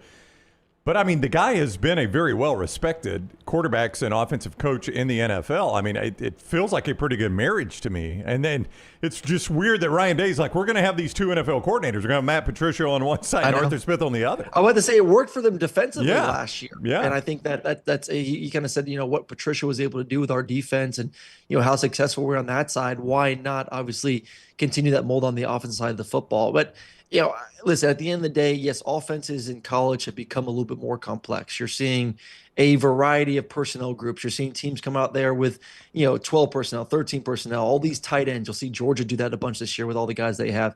You're seeing receivers move around from, for me, it was like AJ Green was our Z. 2x2, he was Z. If we went to 3x1, he was our X. Well, now all of a sudden you're moving guys into the slot. You're motioning them. You're condensing sets. You're doing a lot of variety to put stress on different defenses. But, still at the end of the day, it's all about the Jimmies and Joes. That is the priority. Finding ways to get those guys matched up and really stress a defense out. And obviously Ohio State has the best receiver in America. They have a very talented quarterback on top of that. They have other very talented receivers, from the tradition they've built. They're going to have guys, so I'm not saying it doesn't matter who the OC is, but at the end of the day, let's not overcomplicate it. Get your best player matched up against their weakest player, or try to do that based on formation. And then hopefully your second-year quarterback's able to recognize that and go out there and have success. One of the many fascinating storylines in the SEC this year is year 2 for Ben Arbuckle and John Mateer. I know you were big on Mateer last year coming into his first year in the SEC, and watching him at Washington State. Such a dynamic guy. Didn't go the way they wanted it to offensively. Very inconsistent. A lot of people believed he got hurt against Auburn, was never the same. Their defense obviously carried him to a college football playoff appearance. How good do you think Mateer can be in year 2 in the SEC?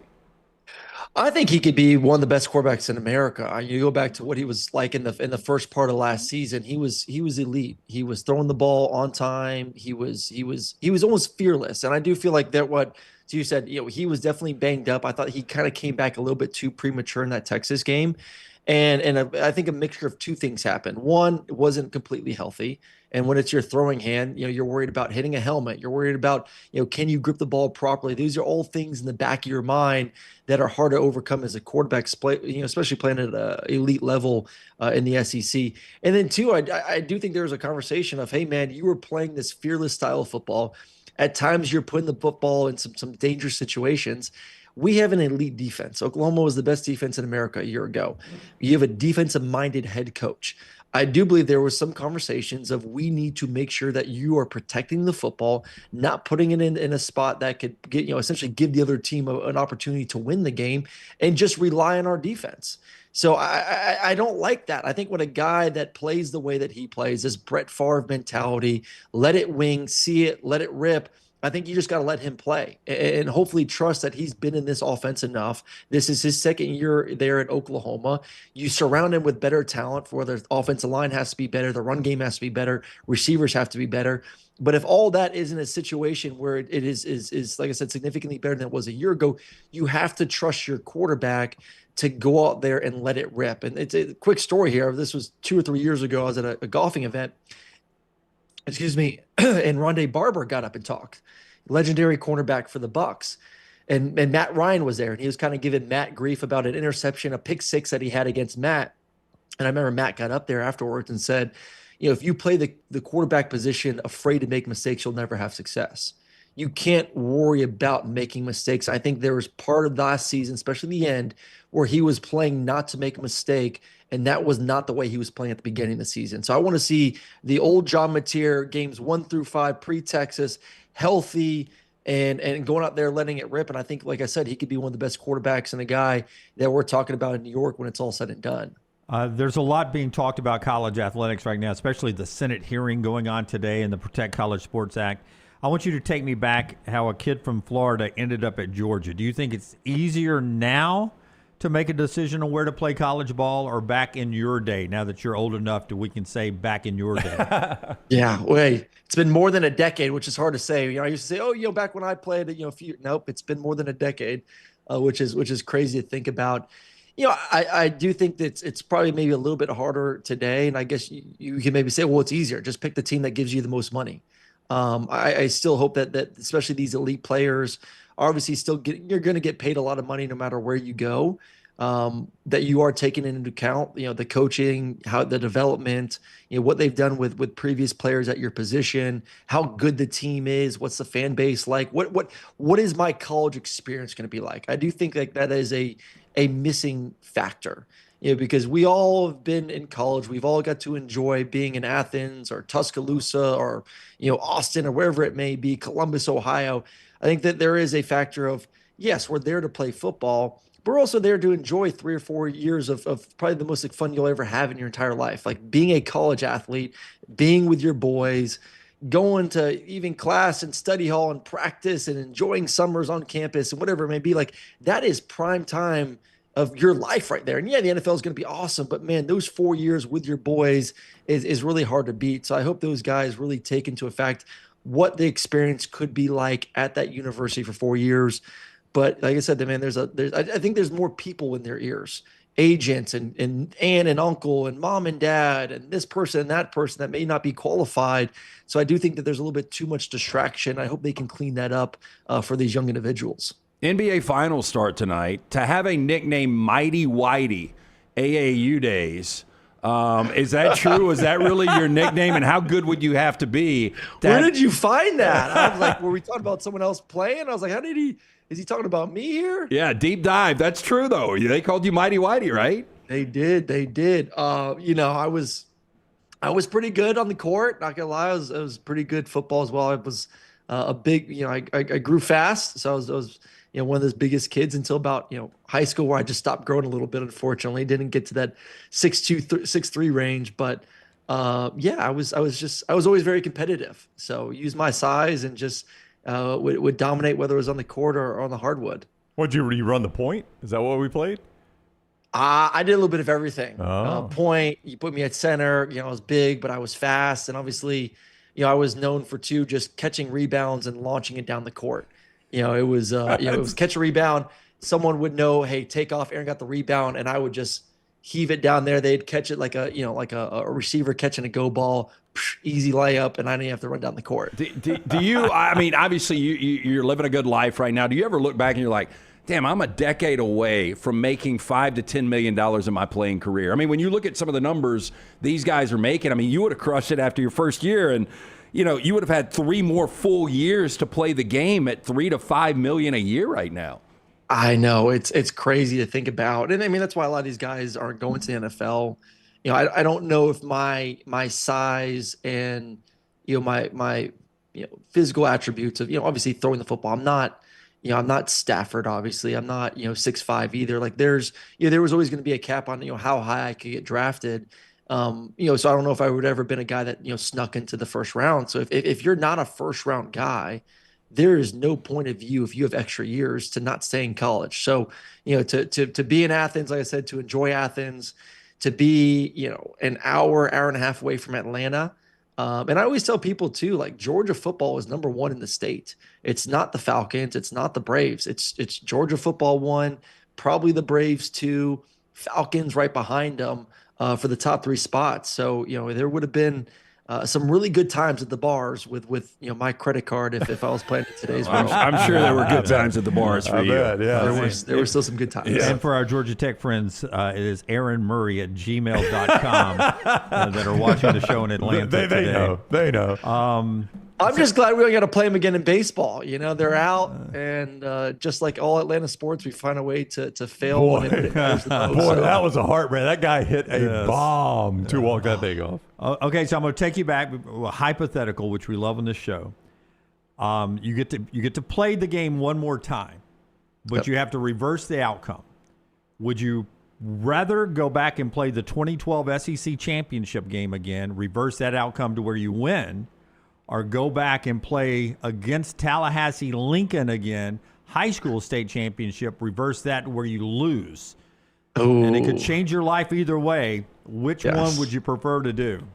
Oh, of course, beat Alabama. I mean, come on now. I mean, especially you beat Alabama. We all know we were going to win the national championship based on those results that happened versus Notre Dame. So knowing the spanking that they put on Notre Dame, the fact that we were built identical. I mean, those were 2 identical football teams. What Alabama had and what we had. That's what made that game just so special, and obviously so contested to the very end. So, especially the fact that I live in the state of Georgia.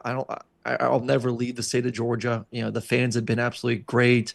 For obviously a lot of friends here, a lot of connections throughout the state. Whether obviously in Athens or in Atlanta. So knowing that I was going to spend the rest of my life in this state, to be able to walk around as a national championship quarterback would have been pretty darn special. You may not get to Georgia if you reverse the first one, though. You may end up quarterbacking USF. No, I was already committed. I was already committed before that game. I was already ready to go. So our friend Barrett Jones, who we were playing against in that game, the Alabama offensive lineman, has told us before the very first time he watched Notre Dame film, he knew they had won the national championship. Oh, yeah. Did y'all, I mean, I don't think you had watched a ton of Notre Dame, but going into that game, did the Georgia players think this is our shot at a national? Did we win it if we get past Alabama? Yeah, I mean, we obviously watched enough Notre Dame, throughout the season to know that, here and there that this kind of felt like the national championship game. These were the 2 best teams in America. Obviously, you're gonna have to prepare and act like Notre Dame is the best. And I'm not trying to take anything away from Notre Dame. Incredible special season. Obviously, they had their own distractions during December with everything that went on with Te'o, but it was we were gonna treat that game just like any other game. But it did feel like that SEC championship game was almost like a national championship. Yeah. And that's how we treated it. It felt like it in the stadium. Yeah, it felt like it in the stadium for sure. That's that Jesuit high school degree there, throwing the lifeline to Notre Dame there, trying to save a little bit of them at the end there. Yeah. Hey, listen, I'm Irish too, so I gotta always respect the Irish. So Aaron, these guys give me a hard time because I always find a way to circle back to the Rams. I knew when he brought Stafford up, this was going to happen. You brought up Matthew Stafford, though, and I'm looking at Les Snead right now on Pat McAfee, the general manager for the Rams, talking about all of these incredible deals. But you kind of came in right after Stafford went to Detroit. How well is the relationship? Do you guys have a relationship, and do you have a good Stafford story?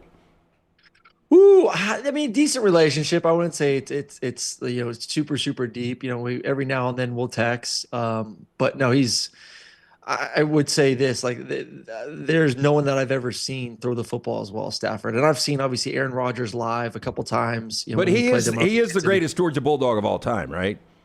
No, Stetson is. Wow. Okay. But I will point out. Yeah. I mean, why are you saying Stafford is? Because he's a Rams fan. No. Quarterbacks? I guess I'm just talking about the career. You're right. As far as a Georgia career. But his college career was good. It wasn't. No, that's what I'm saying. I'm talking about the entirety. Like if you go, the entire career of a Georgia player, it's Stafford. I agree with you at Georgia. But I feel like you have to make a distinction between what someone does in the NFL and what someone does in college. Fair. And I've heard like Joel Klatt talk about this before. Like, because we always, and I'm not here to defend myself here, but we're always like, oh, X player didn't do anything in the NFL, so he's not a good player. It's like, no, he was an elite college football player. And I said this about, I was on a show the other day just about Gunner, because I don't know. I hope Gunner continues to mature and develop as a passer. I don't know necessarily if Gunner is going to be ever a starting quarterback in the NFL or a first-round draft pick in the NFL, but Gunner still has an opportunity to be an elite Georgia quarterback, an elite college football quarterback. And there's a lot of guys that you can say that about that, like I said, don't need an NFL career to put them on the top of that category. Like Stetson may never play down the NFL, but Stetson, in my opinion, is the greatest Georgia football player of all time.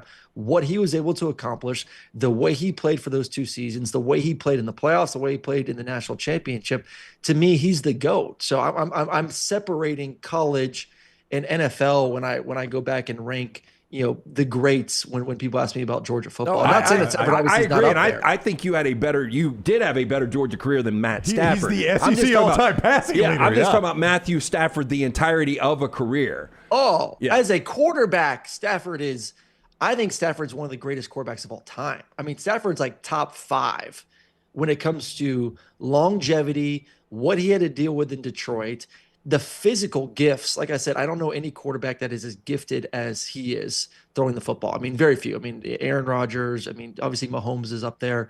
Obviously has won a Super Bowl, now won an MVP. Has an opportunity to win another one next year. Like Stafford, to me, like I said, could go down as a top 5 quarterback of all time, and that's how good he is. Just for bleeps and giggles, since he knows football so well. It's Saban years. I knew this was going to happen. Because of the way you judged the Georgia Bulldogs. Saban years, best quarterback of all time under Nick Saban at Alabama. Ooh, I saw someone post this the other day. It was us. They had AJ Lowe. Was it you guys? No, I had AJ number 1. They had AJ Lowe. Yeah. I would put AJ higher. I would put AJ at 1. I think because I think AJ played really, really top football. I thought AJ was a great quarterback. And, those teams were built different. I mean, those teams were built to win games 20-7, 14-7. Like that's the way football was played a little bit back then. They had elite defenses. He wasn't asked to put the team on his back, but doesn't mean that he was not a top tier quarterback. And he played great in those games. I think he was MVP of that game against Notre Dame. So when I remember he made some really big time plays against us, that throw on, whatever it was to the left side for the touchdown. So I would still put AJ over Bryce Young, his ability over Bryce. Yes, I would put him 1. Yeah. See, I this is like a court of law. You knew what he was going to do. Yeah. Though. After he went Stetson Bennett at the court of law, I had to ask the question at that point. Never ask a question you don't know the answer to. That's you right. thought you knew the answer. Yes. Aaron Murray, higher and higher on my favorite Georgia player list every day. Go follow Aaron on social media at Aaron Murray 11. Always talking football there, and you'll see him on ESPN as well. Thank you very much for the time, Aaron. We always appreciate it. Appreciate it, guys. Have a great week. All right, you too. Take care. Aaron with us on the Alexander Shunnarah Trial Attorneys Hotline. I mean, you could see the writing on the wall after he said Stetson Bennett was the best. Well, he mentioned himself, too. Yeah. Well, I mean, he's the all-time leading passer. And we knew where it was going. Yeah, I know. That's a stat, though, that will stand forever. With the portal and the way the world works now, I just don't know that anybody ever breaks Aaron's record. 13,000 passing yards. No, I think the only way you would do it is if you recruit a guy that is 6 feet, an absolute beast that stays for 4 years. That's right. I mean, you're going to have a guy start 4 years. Is that a shot at 6'1" Aaron Murray? No, it is. Yeah. I mean, but he said it himself that he didn't have the NFL you could get 5. body. Imagine like well, true. 5 to play 5 now. You could get a guy. Yeah, well, I forgot about that. Rogers almost broke it. Then he got hurt at Mississippi State. Yeah. Almost. I know you say almost, and you're right. He was still 700 yards short. How big is Jared Curtis? That's like 2 games in Leach's system. I know. How big is Jared Curtis? Curtis? Alabama.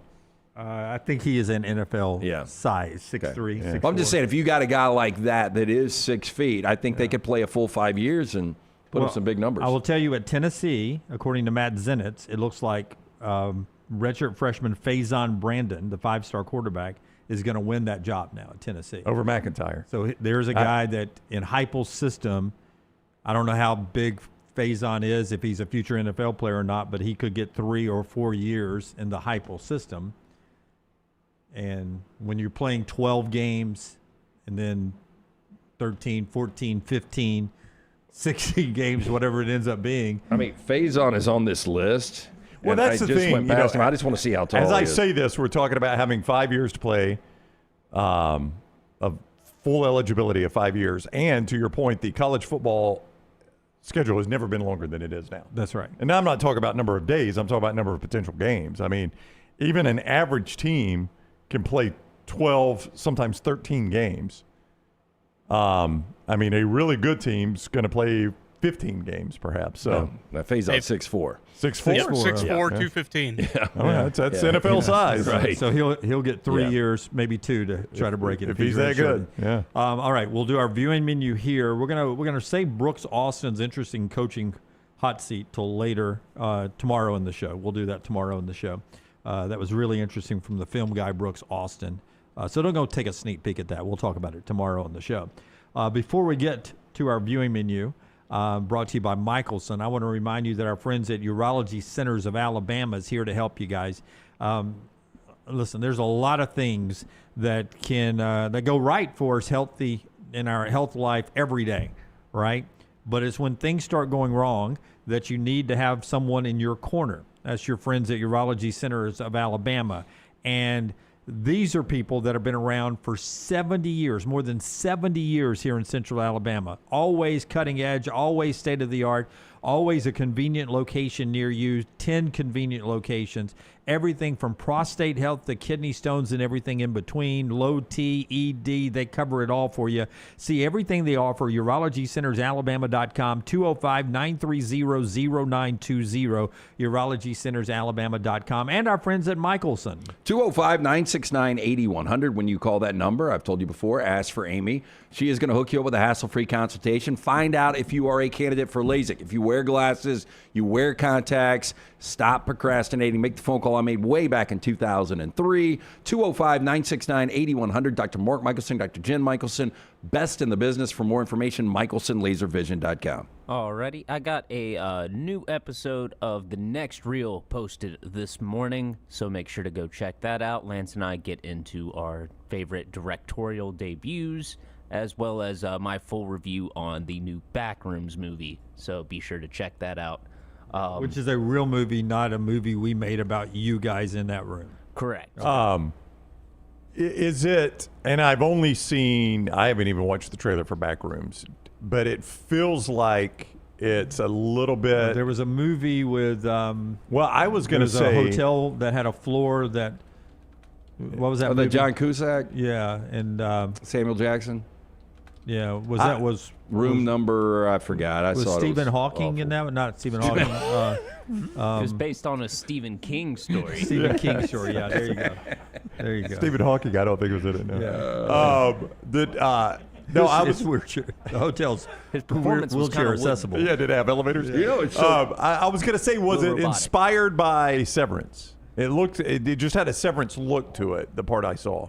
I haven't seen Severance, so you would not know I can't this. compare it to Severance. But let me real quickly just say, when I leave one side of the wall and I go to the other side of the wall, do I have a memory of what goes on the one side of the wall? I was just talking about the look, yeah. Yeah, so basically it's this labyrinth that's You'll need to define what labyrinth is. It's like a maze. Almost, yeah. And the main character falls into it through a basement a furniture store. Sounds a lot like Severance. No, visually, the way he described it, because we were talking about how unsettling visually it is. I haven't seen it, but he brought up a lot of work from Stanley Kubrick, which that 70s lighting, some of those color That's tones. what I'm saying. The oranges and things like greens. that in Severance. Yep. That's now, just when we talked about that, we also talked about Obsession, the movie. Mm-hmm. And I still haven't seen it, but I thought it was funny. I was on with our buddy Ian Fitzsimmons last night. He was telling me a story about Victor Wembanyama decided to take the San Antonio Spurs to decompress a little bit. Hey, we need to go out as a team to see this movie. He took them to see Obsession. That is not how you decompress. Yeah, that's what I told him. I was like, I haven't seen it, but my buddy that I do a movie podcast with, that just seems so against what a motivational kind of film would be for a team that's about to go into the NBA Finals. Maybe one of the reasons I lean the Knicks in this series. I'll tell you one thing: they are not flying any girls in after that movie. Nope. I don't know what stops that, Tyler. It'll take more in the movie to stop that. Really would stop that. Okay. It'll put the kibosh on that immediately. But last night I revisited The Witch from Robert Eggers. It's available on HBO Max, and that may or may not have been cause for the delay in the next reel's uploading because Universal doesn't like it when I talk about their movies. It's so dumb. Just Don't know help and promote a lot of these hidden gems people don't know about. Where can I watch The Witch? It's available on HBO Max. Okay. Disney Plus has added Hoppers to its catalog. Came out earlier this year in theaters. I really recommend it. It's basically Avatar, but with little woodland critters. Kid hops into the mind of a beaver and didn't tries like to save Avatar. the dam or the forest, the river. Netflix has a new limited series called Michael Jackson: The Verdict, which revisits the 2005 criminal trial, examining the allegations, courtroom proceedings, and public response that surrounded one of the most widely followed celebrity trials of the 21st century. It features interviews with jurors, eyewitnesses, and journalists who covered the proceedings and individuals connected to both the prosecution and defense while incorporating archival footage to reconstruct the events of the trial and its aftermath, because there were no cameras allowed at that trial. So if you're coming off the Michael movie and you want to get into the later part of his life, you've got that on Netflix. I may go see Pressure today with Brendan Fraser as Dwight D. Eisenhower before D-Day. And then finally on today's viewing menu, Paramount Plus has got a Scary Movie 1 through 5 on its catalog. The new one comes out tomorrow, so I may revisit the first Scary Movie tonight, because that is just stupid, dumb fun. And there's nothing wrong with that, because I love those type of movies. Christopher Walken was the name I was looking for. Walken, not Stephen Hawking. Christopher Walken. Christopher Walken. Is he not in a movie where he is Dead Zone, stuck between floors, and some people come and visit him in a hotel or anything like that? No. Severance. Yeah, Christopher Walken's in Severance. He is. Yeah. No. It seems like there's a movie that he's like in a room and people come and visit him in this room. He's in the dead zone where when he touches somebody, he can see into the future. Very good movie. Stephen King again. Okay. Christopher Walken was also in a music video for Fatboy Slim where he was dancing in a hotel. I bet that's what you saw. He can actually dance pretty good too, based on that Pretty video. good in that video. I've never seen the whole movie, so maybe it's a dead zone, and I just caught a bit of that. But it felt like he was there in between rooms. U.S. president played by Martin Sheen that was about to hit the button? No, Martin Sheen wasn't the president in that. But anyway, about to do the atomic bomb. Not in the scene I saw. He was in a room, a hotel room, and it felt like people were coming through walls to. Was this a dream? I don't think so. I did dream about my insurance provider the other day, auto insurance. Who doesn't? Who I play golf with him, and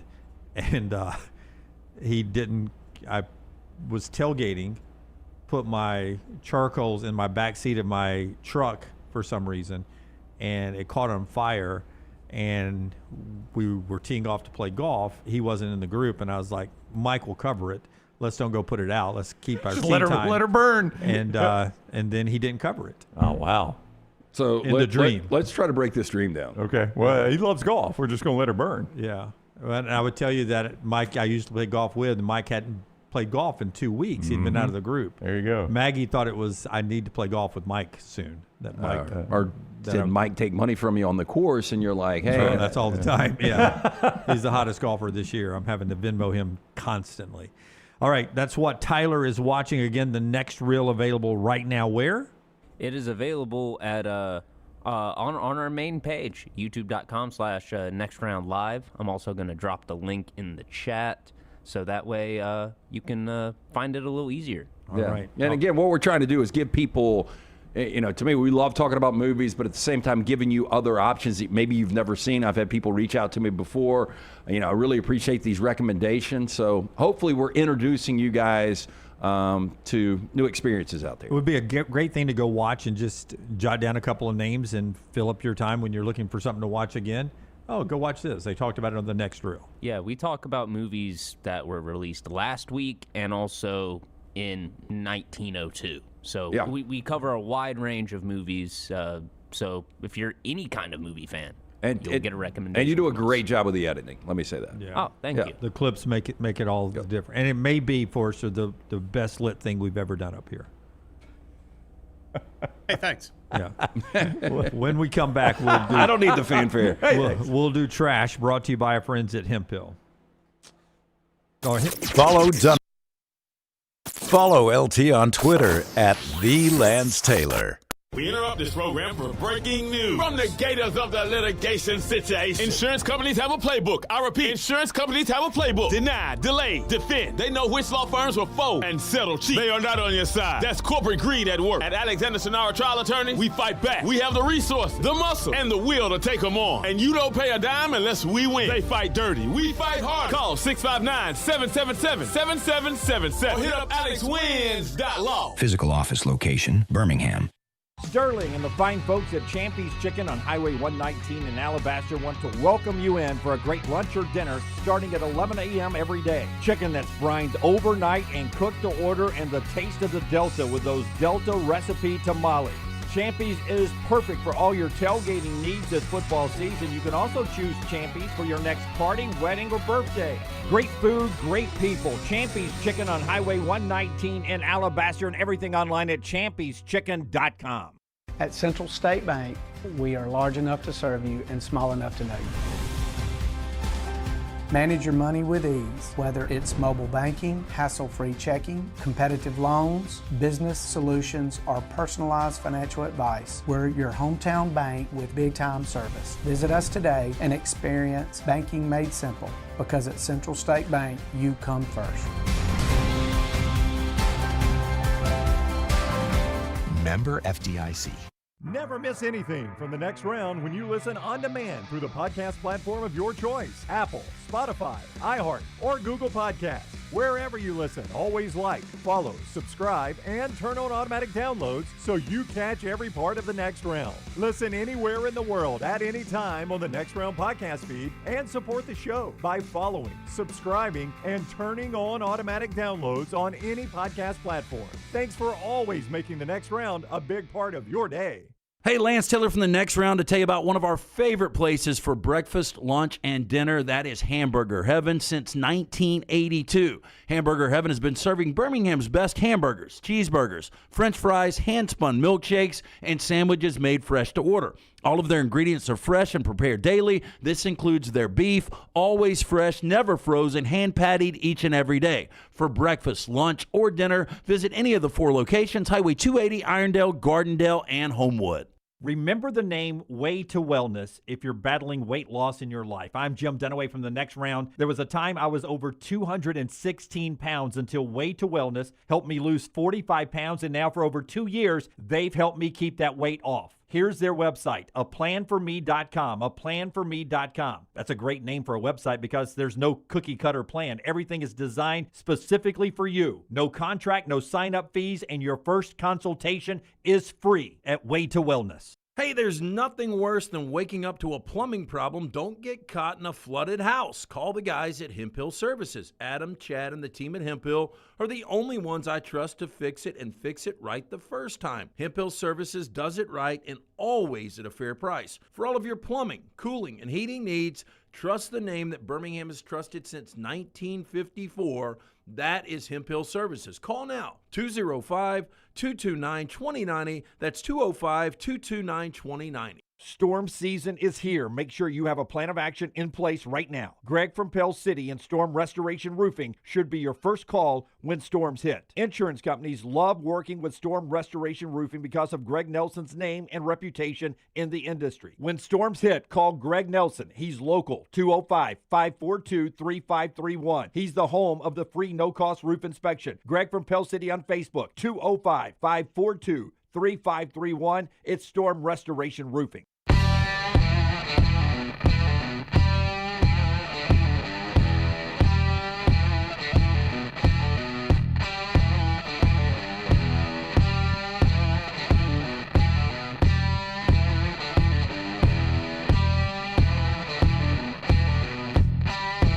Back with you on the next round. Our friends at Hemp Hill gets us towards trash. A little NFL talk before we get to trash, though. Hemp Hill takes care of all the heating and cooling issues, and it was hot, sticky yesterday. If your air conditioning ever goes out, like because of electricity, like mine did the other night, you realize how hard that air conditioning works, because it was only off for like 4 hours, and I was like, it is sticky in here now. Well, and that's the thing, like, when people run them more and more and more, and I had the problem with mine freezing up a couple of weeks ago, and Hemp Hill came out and they took care of that problem. Like, a lot of people running ACs at a max level right now, it just people are dropping their units left and right, and so obviously it's backed up, but our friends at Hemp Hill, they are going to do the best job of finding a way to get to you as quick as possible. They rely on that reputation. They've had the best reputation since 1954. And if you experience any plumbing or cooling issues in your home or business, not ideal, but you want to be able to deal with the best, that is our friends Adam, Chad, Andrew, the guys right there at Hemp Hill. Hard to stop a train, 205-229-2090 or hemphillservices.com. From the congressional testimony that is still going, by the way, about the Saving College Sports Act, former Alabama coach Nick Saban, part of it. Notre Dame, this is from Andy Staples. Andy is a funny guy, as you know from our show. He writes this: Notre Dame AD Pete Bevacqua, who, for those that don't know, as Andy points out, used to run NBC Sports. He left NBC Sports to come to Notre Dame. Yeah, Ross Dellinger's saying the same thing. He tells senators the best way to make the most money from TV rights is a Super League. As Andy says, then he says he doesn't want a Super League, but then he offers a sample Super League schedule. And as Andy says, by the way, the Super League sample schedule that he offered probably made some TV execs slobber a little. So That's it must exactly have been good. Right. A former NBC executive says Super League of 20 to 40 schools, the optimum for this. It'll have to be more than 24 to 30. But earlier he was like, there is nothing in his fiber that tells him the pooling of media rights is going to bring any more money to college sports. In fact, he thinks it would be less than. Yeah, I don't know if you did the Super League possibly. I mean, the people that want the Super League, the execs, if they did see the right layout, I think there's programs out there. Clemson and Florida State would absolutely love it. BYU would love it. I'm in the Super League category. It's what I want now. I think I am too. And I'll tell you why I'm there, Lance, is I'm seeing what is becoming of these non-conference schedules, and you would not have that in the Super League. That's and right. I mean, there's going to be a time in the not too distant future when the first 3 weeks of college football, we're going to be so hungry for it, we're going to watch it, but it ain't going to be fun. I don't disagree because, I'm in the camp. If I was scheduling these games, I would take the easiest games possible. Now, I'd like to go to the Jed Fish model first. Like, let's play the 9-game conference schedule, and let's play one against each of the other Power Fours. Brooks had a solution. Your issue with that was now all the A's are playing the A's, so the B's and C's will slip into the – and Brooks said as best you could mandate it that you've got 1A, 1B, and 1C. Everybody's got an A, B, and a C on their schedules. Does that make sense? Yeah. Yeah. And then that at least would give it some balance. Yeah, I mean, that would be, to me, instead of the knee-jerk, like going from 12 to 24, instead of going from what we've got right now to the Super Leagues, let's at least try this and see what it looks like. Yeah. To me, the Super League with, I know this is going to ruffle some feathers, but a 15-game regular season schedule. God almighty. I mean, how long's your regular season? You get caught in a weird spot. Remove them as students. Yeah, you go, well, they would be employees this time. And I'll draw this up, but 4-team divisions. You play everybody in your division one time 3, and then you play one other division in your conference and one other division in another conference. That's 11 games. And then you just keep it where it's divisions and it rotates around, and all the games count to be your division champion, just like in the NFL. So it doesn't matter if my schedule is tougher, as long as it's the same schedule as my division, because I'm just trying to win my division. I would say, I don't know how you're going to do this, but if you got together with Brooks and drew that up for a graphic, it would kill on our social media. I think people would love to look at that. Hint. I'll send it to Brooks tonight. I'll divide up the team. Well, I think we should send it to the Power 4 conference commission. Well, yeah, we'll tag Sankey. We'll send it to them through Brooks. Yeah, that's right. We'll tag Sankey. They see our stuff. I mean, well, that's true. We know that. We know they look at our stuff. He saw it. They took our the 2014 playoff Big thing, too. yeah, Big Ten came back and said, "Oh, by the way, we got that from the next round." Eventually credited us for that a week later. Champy's Chicken gets us 2 trash today. Champy's Chicken, champyschicken.com. Right there on Highway 119 in Alabaster. Don't hit trash yet. I want to get these 2 Rams cuts in because they go away today. And I'd saved them for Lance. Forster chopped them up for Lance. But Champy's Chicken will chop up the chicken fingers, hand cut for you. They chop up the in-house made sides, the in-house made desserts. And of course, that brined overnight chicken fingers, so good. It is Champy's Chicken, Highway 119 in Alabaster. Cut 3 first. Myles Garrett gets asked when he first learned that a trade to the Rams was possible. Myles, when did you find out about all this, and what was your first thought and reaction?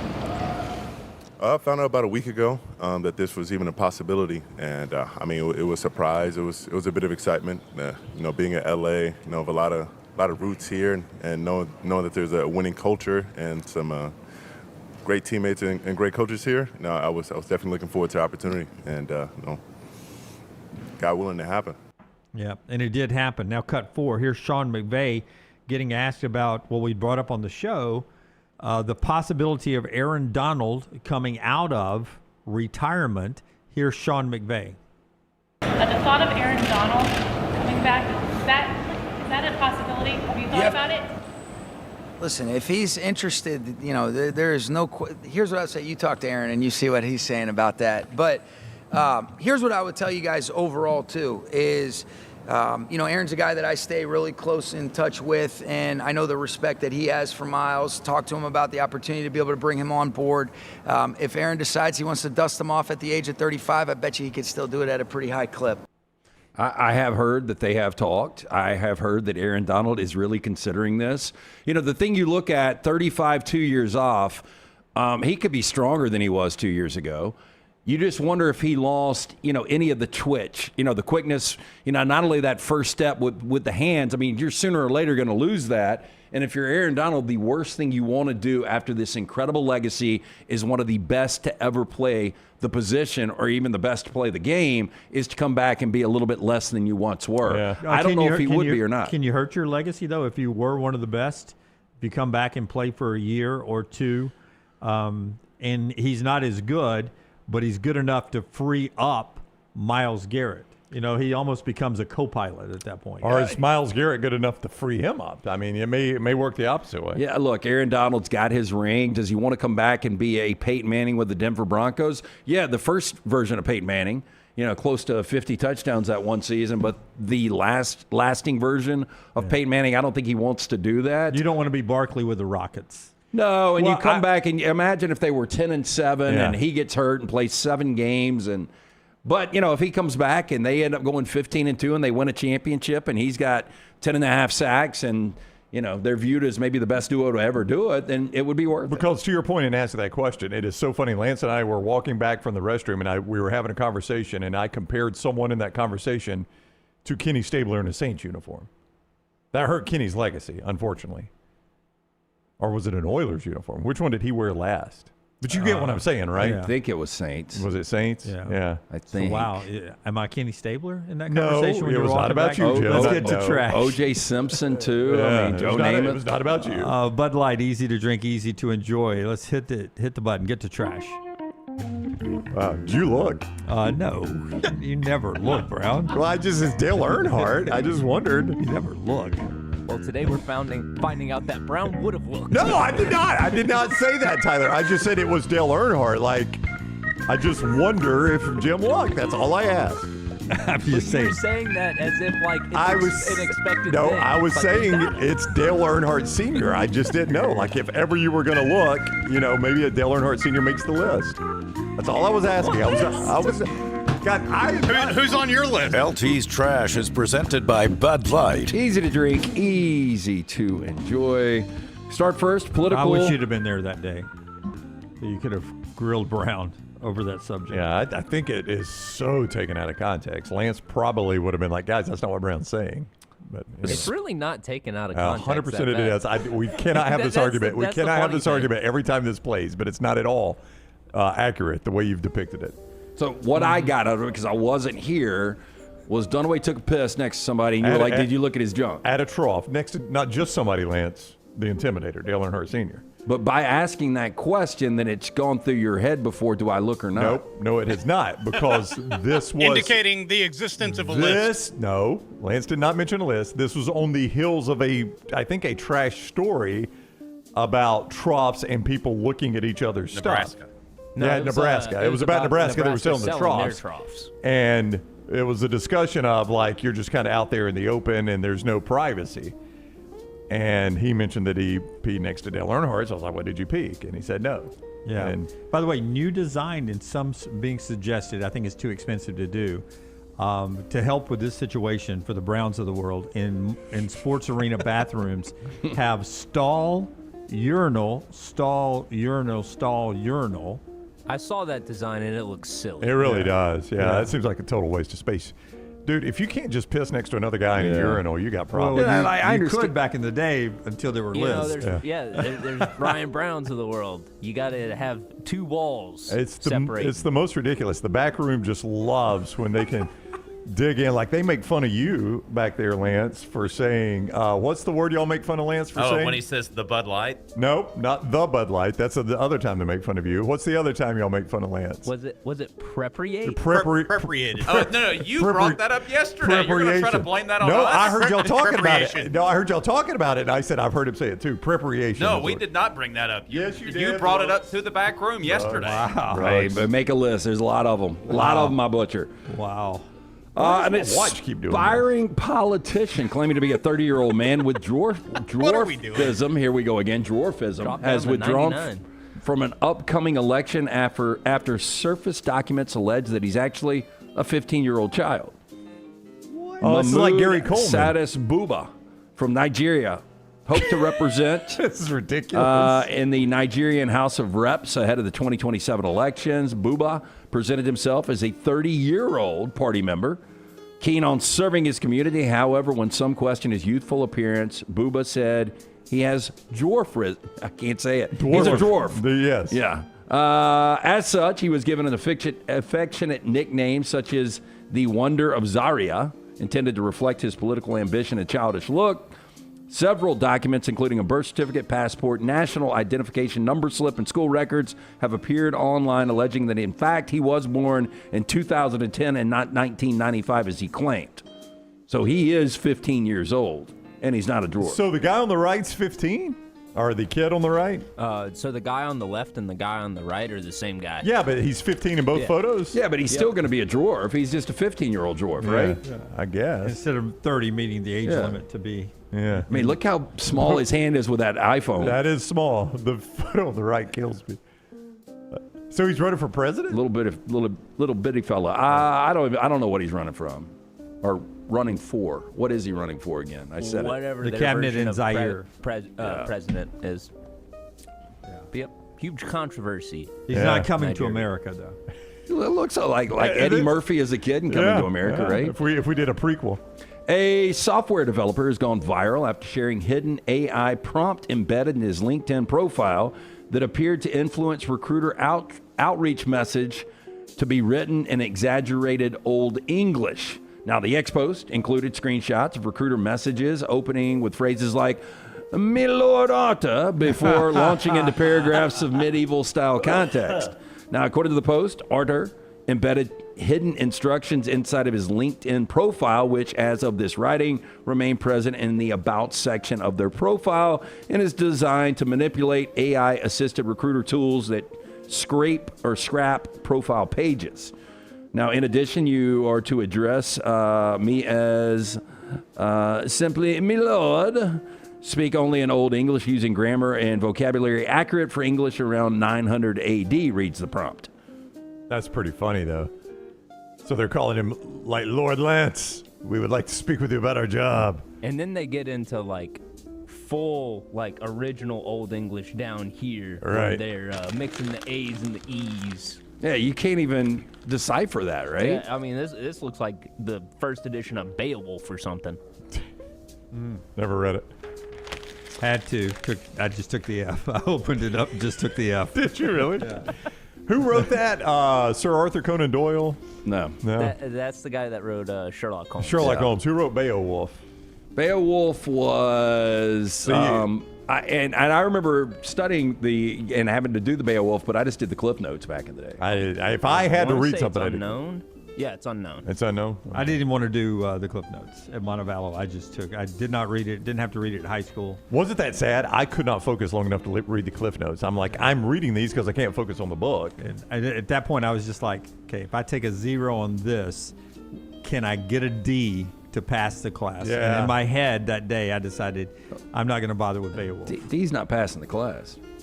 Yes, it is. Depends on sometimes if it's like in one your of your major Yeah, classes. if it's not in your major, you didn't have to retake it. If it's a pass-fail class. Yeah. Damn, I thought my expectations were low. Oh, I mean, some classes were pass-fail, man. That's all I was. I wish I would have had those. The class I never attended until the midterm at Jack State. I made that same decision because you had the test on the first semester, the midterm, project, and the final, and you dropped your worst grade. And I'm like, I think I can sneak through dropping a 0 and just make high enough on everything else, I'll get a C.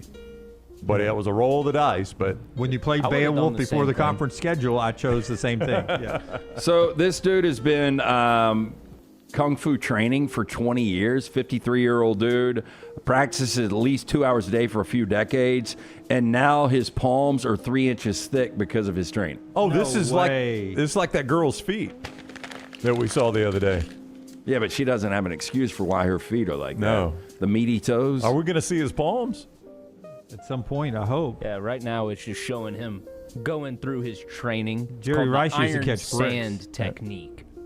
Where he Torrey just, Hill did that he too. just punches bags of sand all Boy, day look and how breaks bricks. Look how thick the top of his hand is, though. No joke. That's the part that's going to be swollen, I think. I thought they said, "Oh God, that looks painful." Yeah, I don't really get this. Yeah. Yeah. So Got to get to the hands here soon. That's though. a thick palm. Yeah, he's about to measure it and show everybody. Oh, he's going to show us his palms? Oh, my gosh. That is thick. Yeah. I mean, it looks like a bee got a hold of him. Like It it's really stuck in does. a wasp nest. Or he's just putting too much yum sauce on his food. Damn, he has some meaty Hey, hands. well, obviously that was not inches. That was centimeters, right? No, it's inches. No, that was not inches on that tape measure. Pretty sure it was. Okay. Could be just swelling. In the original article, it mentions his hand being his palm being 8 centimeters thick. Doesn't look like he's hitting it that hard, to be honest. I did with the conversion. I kind of agree with you, yeah. And finally, internet personality Big John has just secured a Guinness World Record for the most Chinese takeaway orders memorized in 30 seconds. Oh, I hope we get to see this. Now, Big John, a.k.a. John Fisher, is a British content creator known for his larger-than-life personality and his taste in takeout food. Now, when he's not busy yelling his signature phrase, Bosh, I have no idea why, at the top of his lungs, you usually find him uploading videos of himself reviewing Chinese takeaways. Now, his most viral content usually involves Big John flexing his ability to order his meals with complete grace and decorum, even flexing his excellent French in one of the latest videos. Now, the so-called Bosch Father has delivered the most impressive performance yet, this time securing a Guinness World Record. Video posted June 1st, Big John attempted to beat the Guinness World Record for the most takeaway dishes memorized in 30 seconds. Previous record was 15, which isn't bad when you're looking for a decent meal for a decent gathering. However, for Big John, he fired out a mouth-watering 40 menu items, shocking the Guinness World Record of 15. Yeah, I've got the video right here. So this is him doing it. He's going to say 40 Chinese dishes in 30 seconds. Is that right? Correct. Okay. Go. Go. Egg fried rice, chicken fried rice, pork fried rice, special fried rice, Singapore fried rice, Singapore rice noodle, plain chow mein, chicken chow mein, pork chow mein, beef chow mein, chicken balls, prawn balls, pork balls, sweet and sour chicken, sweet and sour pork Hong Kong style, sweet and sour prawn, beef in black bean, chicken in black bean, pork in black bean, roast duck Chinese style, roast pork Chinese style, chicken Chinese style, crispy aromatic duck, seaweed, sesame prawn on toast, spicy pork, mixed hors d'oeuvres, chicken and sweet corn soup, chicken noodle soup, hot and sour soup, prawn crackers, chips, salt and chili chicken balls, salt and chili pork. Wow.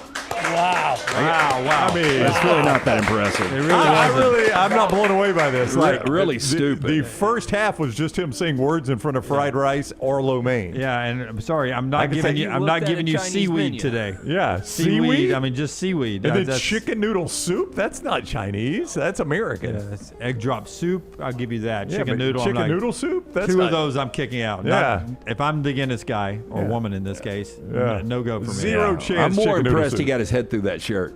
Yes. Has he been training in Kung Fu with his head for He years? needs to eat more seaweed. Yeah. Yeah. All right. That is Trash Today, brought to you by our friends at Bud Light. Easy to drink, easy to enjoy. Remember, next week we're down in Auburn at Bunkers.